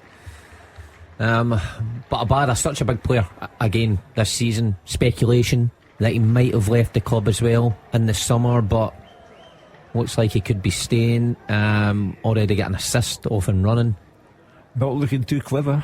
No, it is not. And I don't, Mark, you know the physio routine better than we do. Does that look like a knock or something? It looks like a knock. Tim's helping him up to his feet, but here's a man that was celebrated midweek, going to replace him anyway. Silly to take any chances with him at this stage. Yeah, James Forrest is going to come on. So 78 minutes gone, Celtic 4, Ross County 1. Let's start going round the grounds and give you a flavour of what's to come elsewhere on day one of the new Scottish Premiership season. I'm really looking forward to hearing from the guys. Welcome back the top team. Find out who is playing where. Let's go for McDermott Park, because there's a real intrigue there. St Johnstone, many people's tip to go down, and Hearts, what a season and close season they've had. So let's bring in Fraser Wishart. As you say, Gordon, it's a game of real intrigue, and good afternoon to everybody that's listening. I think, like all fans across the country, great to be back. They're promising an exciting season. New pitches, new strips. The fans looking forward to all the new signings, but I think perhaps St Johnstone fans are looking at this game with a bit of trepidation. As you said, poor League Cup home defeats to Championship Ayr, and in particular last Saturday 4-0 here against League One Stirling Albion's led to many predicting a tough season for Saints, maybe even relegation. Steve McLean's reacted by signing a few young players from England. To be fair, he did lose a lot of players over the summer, and he'll be again looking to the likes of Constantine, Gordon, Halbert, May, Clark to steady the ship. Today he's without Kane, Clark, Booth, McPherson, Crawford through injury. But Hearts, I think, a real anticipation amongst their supporters. First competitive match after a poor second half to the season. Fans will want them to go off to a flyer, and their target is always is third place. But I think the fans will want them to be closer to the Old Firm, and particularly during 90 minutes do better. And they've looked to the foreign markets they've used before, Australia and Japan. Neuvenhoff and Tagawa look like really talented players, and they added Alex Lowry from Rangers to their squad yesterday, which makes sense to all parties. And you add Shankland, Mackay, Forrest, Oda into the mix. Hearts certainly get plenty of attacking options. Fans will always be here in big numbers, and they'll back their team, but I think with such a strong squad they'll expect big things from their team, starting with 3 points today. No Gordon, Halkett and Mackay through injury, and Cochrane is suspended from last season. For St Johnstone, they go with a 3-4-2-1 formation. Dimitar Mitov makes his debut in goals. Oludare, Olafunwa, Liam Gordon and Kyle McClelland at the back. 4 across the middle, Dre Wright, Ryan McGowan, Dan Phillips and Tony Gallagher, with Graham Carey and Cammy Ballantyne in behind Stevie May. Ross Sinclair, Andy Constantine, Matt Kurashevy, Luke Jeffcott, Matt Smith, Alex Ferguson, Liam Parker, Taylor Stephen and Ben McChrystal are the substitutes. For Hearts, they look like a 4-2-3-1 formation. Xander Clarkson goals, Nathaniel Atkinson, Frankie Kent, Kai Rowles and Stephen Kingsley at the back. Cammy Devlin and Peter Haring in midfield, with Yutaro Odo, Callum Neuvenhoff and Alan Forrest behind Lawrence Shankland. Good news for the Hearts fans is Tagawa and Lowry on the bench, I said earlier, but also Baningime and Liam Boyce are on the bench after long-term injuries, missed almost all of last season. Their subs: Michael McGovern, Benny Baningime, George Grant, Liam Boyce, Andy Halliday, Toby Sibic, Aidan Denham, Koyasuke Tagawa and Alex Lowry. And the referee today is Stephen McLean.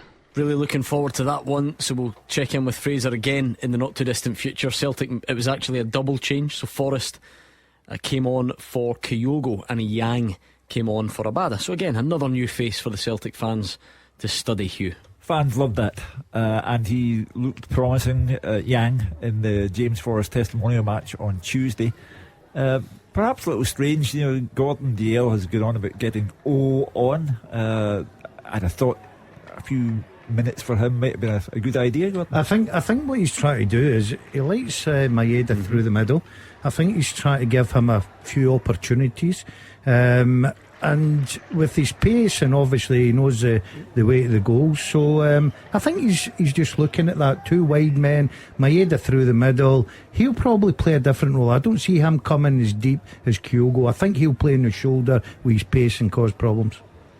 A change for Ross County, and that's a defensive one. I don't know if Malky Mackay's seen enough and shut up shop. Jordan White, striker who scored the goal, comes off, and young defender Dylan Smith comes on. What a season he had last season. So young for that position, especially. Burst onto the scene, did really well at times, Mark Wilson, but also had a real learning curve at Tynecastle that day. Got sent off in the first leg of the playoffs, but can he be better for that experience? Well, you would think so. You very often are better in your second season, learning from your mistakes. You've played against some of the players before, so good on the young man getting a chance here at Celtic Park. I know he's only got 8 minutes, but it's a big occasion. It's one ticked off the list.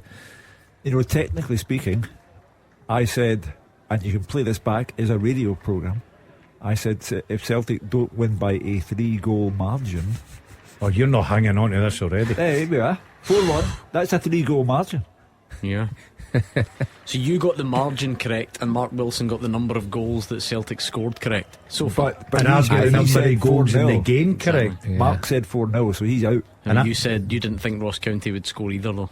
No, I said Celtic by a 3-goal margin. I'll back you up. Yeah. He did say that. He left a bit obscure. Yeah. So I don't know if you understand the English language, it's not obscure. By a 3-goal margin, if you understand the English language, 4-1 is a 3-goal margin. We're not even finished the first score predictions. Sounding desperate. My goodness. If it's 4-1 at time up, I am claiming a correct result. I think you'll be wrong, Hugh. I think Daz will have it. Yeah, I think there's another goal. Well, for we'll Celtic. find out. There is another substitution, certainly, and it's Holm who's coming on for Matt O'Reilly. Another one who's received a good write-up in pre-season.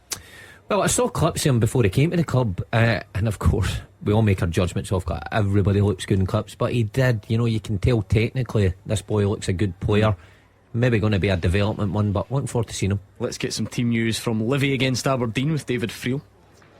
Yeah, happy new season, Gordon. Looking forward to this one, but I'd say it's probably two clubs coming into the season with totally different levels of optimism. Aberdeen had a storming end to last season. Of course, they secured third place.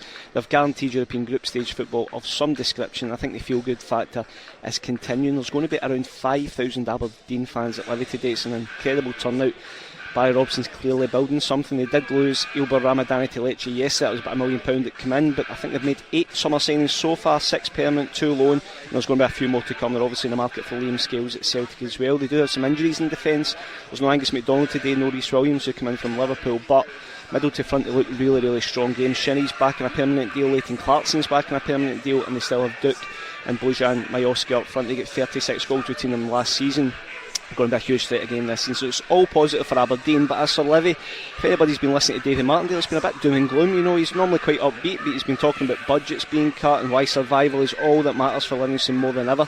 They've lost their captain Nicky Devlin to Aberdeen. He starts for Aberdeen today. Jack Fitzwater is left. He was their best centre half. It looks like Joel Newbley is also going to go as well, but I don't know. I think Davy might be playing some mind games because he does have a decent squad. He added Daniel Mackay on loan from Hibs yesterday, and they were also unbeaten as they topped the Viaplay Cup group. They're into the knockout stages. They scored 10 goals, only conceded 1, so they should have confidence coming into this one. So maybe the omens are against Livy today. They haven't actually won on the opening day of a league season since 2016, and that was against Stranraer in League 1. But I don't think Aberdeen will be expecting an easy afternoon, and as a major subplot, I can't wait for this one, Gordon. We've got two brothers directly up against each other. Andrew Shinney of Livingston in midfield against Graham Shinney of Aberdeen. Going to be brilliant. The teams: Jamal George in goals for Livy, Mickey Devlin, Ayo Obalai and Louis De Lucas at the back, Jamie Brandon, Jason Holt, Andrew Shinney and Christian Montano across the middle. with Mo Sangari and Joel Newbley in behind Curtis Guthrie. Subs for Livy are Hamilton, Parks, Boys, Penrice, Pittman, Kelly, Bradley, Mackay and Anderson. As for Aberdeen, it's Kilrush in goals. A sort of makeshift back three: Nicky Devlin, Slobodan Rubizic and Jack McKenzie at the back. Shaden Morris, Dante Polvara, Leighton Clarkson, Graham Shinney and Johnny Hayes in midfield, with Duke and Majowski up front. Subs for Aberdeen are Doohan, Barron, Sokler, Bejoan, Stewart, Millen, Dadia, Marshall and Babbage. The referee is John Beaton and the VAR is Alan Muir. Devastating counter-attack from Celtic, and it ends up with a good save from Ross Laidlaw. Maybe James Forrest should have done better, hits it right at the goalie, but this was back to front in no time. Gordon Dalziel. Yeah, one-touch football, absolutely brilliant. Tore Ross County apart, down the right-hand side, right from their own byline, Gordon. 3-4 touches, they're in the behind. Maeda with that pace, you're thinking there's a goalkeeper coming out, he's a bit worried, gets his head up, squares it, James Forrest, put it in the back of net. Good save. Good goalkeeping. I think it's a good save. Yeah, because I don't know if James Forrest could have put it anywhere else. Because the keeper's on him so quick. Good connection, goalkeeper makes Great a good move, save. But by the way, Yang into Hatate in behind for Maeda, first time across, brilliant That would have move. been the goal of the season on the first day of the season. I'm really looking forward as well to digging into these other fixtures in a bit more detail when this one finishes. So thanks to David Field for giving us the heads up between Livy and Aberdeen, and as he says, the Shinnie brothers up against each other in midfield. I like that. Dazzler, big fan of those, aren't you? The Shinnies. I'm delighted to see Graham back at Aberdeen. I think he brings so much. Captain as well. Terrific player. Do you remember the McAdam brothers in Old Firm games? I played against them. Colin I played McAdam with them. and I played Tam with McAdam. Colin. I played against Tom. Yeah. We've had quite a few though, haven't we, in recent seasons? The Shinnies, have they done it before? There was the Caddens, the Forests. Yeah. It's certainly in the top flight, so there's been a few of those. But they'll be directly against each other, won't they? Like right pitted against each other in the midfield. Yeah, but still, come on. Imagine that. Imagine playing against your brother. Well, I've not got a brother, but Well, can't imagine it's that. going to be hard for you. And your sister's in America, so it's not going to happen. Even in the 60s. Was it the McGinns did it? And I think we had them on the show around that time. I think John didn't enjoy it at all. I was Really? to remember that was the outcome from that one. Let's get team news. Gordon, you'll be desperate to hear this. Yeah. A big season for your team ahead. Dundee against Motherwell. Dave Galloway. Yeah, so Gordon, Dundee back in the top flight, but can they shed their yo-yo reputation? It's 5 years since they managed to stay up for more than one campaign. Premiership survival then is what it's all about for the Dark Blues, and it'll be interesting to see how quickly a hugely changed squad will gel.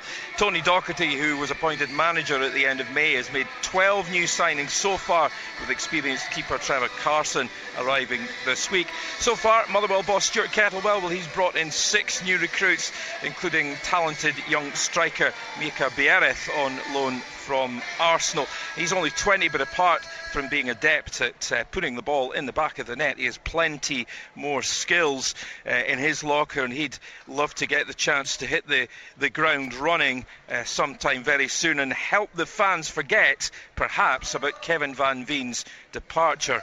Very tall order, though that may be. The Steelmen looked a transformed team under Kettlewell last season, didn't they? Winning 9 of his 14 games in charge, and they're obviously very keen to take up where they left off. Just to run through the teams then, just been handed the team sheet, don't have Dundee's formation yet, but I can tell you 3 changes. Bakayoko, Cameron and McCowan are in for Mulligan, Tiffany and Pineda, so they will line up. McCracken in goals, then Beck, Shaughnessy, McGee, Bakayoko, Cameron, Ashcroft, Robinson, McCowan, Boateng and Portales. The subs, Legsdens, Kerr, Tiffany, Byrne, Pineda, Mulligan, Robertson, Rudden and Anderson. As for Motherwell, well, they make 3 changes. Also in come Kelly, O'Donnell and Bear out. Drop Oxborough, Blaney and Payton, so they will line up with Liam Kelly in goals. At the back, Bevis Mugabe, Shane Blaney and Dan Casey. Midfield, Paul McGinn, Callum Slattery, Lennon Miller and Papa Suare, with Blair Spittle playing off Theo Blair and Connor Wilkinson up top. The subs for the Well: Oxborough, Lamy, Maguire, Efford, Drathkowski, McGinley, Blaney, Wilson and Ferry. Your match referee is David Dickinson, and on VAR duties here at Dens Park, it's David Maguire. Flag day there as well, of course. It's a good crowd there. That'll be a good game. Tough game. Would you have gone up on the supporters bus if you weren't working? The Pettigrew Loyal. Yeah, I'd have been on that, don't you worry. Yeah. No, that's a tough one, I think, for Motherwell. Always tough going to a team who's just come up, full of energy, a new manager. Was that 12 new signings? 6 for Motherwell.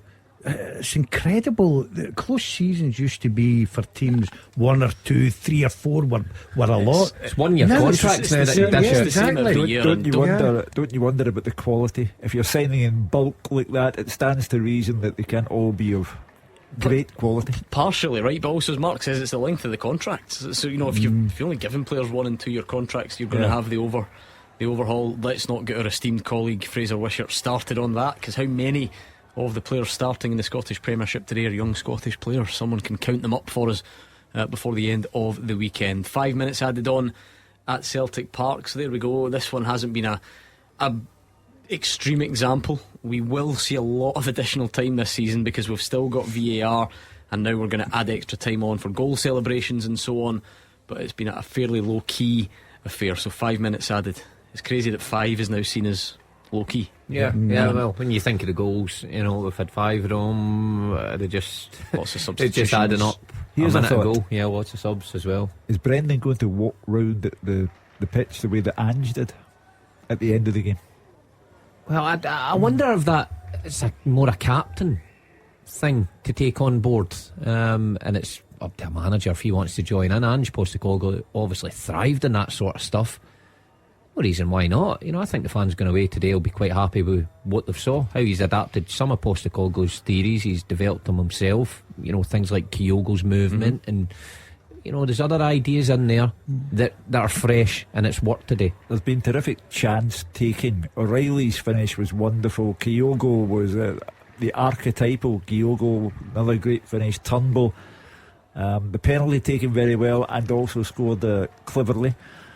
So all 4 goals have merit. The goal that was lost doesn't. So the job has been done, and as I said they would win by a 3-goal margin, and that's what's happened. He'll be satisfied with his day's work. There's no doubt in that. There's still a bit of improvement to go. Of course, it's the start of the new season. It's the first game, but to score 4 goals. Hugh quite rightly said you always disappointed, especially at set play, giving a goal away, but a lot of positives for Celtic to take. Yeah, tough opening fixture for Ross County. They knew it was always going to be that way. They did a lot well early on, and they've got a goal, which is not something that all teams do when they go to Celtic Park, but nevertheless it is going to be an opening day defeat as many expected. Malky Mackay having a go at the 4th official now. He's already on a yellow card, so the game's gone. There's no reason to be getting tangled up in that and run the risk of getting suspended. But it's I think even him going away 4-1, his team scores a goal, they started the game well. There'll be positives for him to take away. Not like getting on that bus and it's a 6-0 drubbing and you think, well, that's just a total write-off. There are plus points. They might not be done here. Yeah, maybe time for another as they cut in, and there is time for another. Goal flashes with M&D Green Pharmacy. James Brown, new signing. He's enjoyed it, even though it's a bit of a consolation and a bit of a difficult one for Carl Starfelt. He was the one that tried to stick a leg out, and it was on target anyway, and it deflected the ball sort of upwards and beyond Joe Hart. Too easy. Is there much you can say about, can Carl Starfelt do much, Mark? Is he just trying to react? Yeah, he's just trying to react there. Maybe Greg Taylor shown that it's the 94th minute, so not much effort to close Brown down, and of course he's gone in his left foot. It's a fortunate goal for Ross County, unfortunate for Starfelt. Wouldn't blame him there. And your predictions out the window here. Yeah, lucky the you. nation's heart. It's a disaster though, is it not, for Celtic? Oh, hold on, there's a check. VAR. He could be back in the game, Hugh. It was for the offside, I think. You saw it when the ball went down the right hand side. We should know not to guess these, because angles and perspectives and all the rest of it, you need the lines, you need the technology really to help you out. So we'll get our our first look at it, and it is onside. Onside all day long. I said that Malky would say at half time, either draw or win the second half. There you are. You know what I mean? All of a good sudden, managers think alike, Mark. You mocked me, but there you go. the optics 4-2 doesn't look quite as emphatic as it has been for Celtic. But I agree with what Mark said. As much as Celtic, to me, have been comfortable, I think Ross County can take a lot out of this defeat this afternoon. I really do. Yep, they're trying to even go for a third, you have to say, but it is full time. Roger Hannah. Celtic 4, Ross County 2. Brendan Rodgers is back with a victory as the champions kick-start their bid for 3 in a row. David Turnbull, a shock starter at the expense of Rio Hatate, scored 2 before the break. Kyogo Furuhashi, last season's top scorer and player of the year, bagged his first of the new campaign. Matt O'Reilly on target 2 for the Hoops, and Rodgers even managed to hand debuts to Mike Nawrocki, Yang and Odin Thiago home. County will play worse this season and win. They should have been ahead earlier on, but they had no answer once Celtic got up ahead of steam. They took the lead in 17 minutes. Greg Taylor tripped by Josh Sims in the box. Turnbull taking the ball and hammering it past Ross Laidlaw. It was 2 in 26 minutes. Turnbull's flick to Lila Bada, his cross, and Kyogo with an emphatic finish. It was 3 before the break. Turnbull finishing at the back post after great play down the left hand side and a dinked cross by O'Reilly. It could have been more at the start of the second half, but County get a foothold in the hour. Jordan White heading home a corner, a looping header over Kyogo at the back post. There were many changes on both sides, including Carl Starfelt in what could be his final Celtic appearance amid interest from the continent. Hatate also coming on, and a fourth goal came after 73 minutes. Kyogo, a lovely ball round the corner to Riley, high into the net for 4-1. County got second deep into 5 minutes of added time. James Brown on his debut with a cross-come shot that flew off substitute Starfelt high past Joe Hart. But in the day the title flag was unfurled here at Celtic Park, it is a decent start for the champions as they go for 3 in a row. Celtic 4, Ross County 2. The Clyde One Super Scoreboard Podcast with Lookers Jaguar Land Rover Glasgow. Step into a contemporary and inviting atmosphere at their reimagined retail space.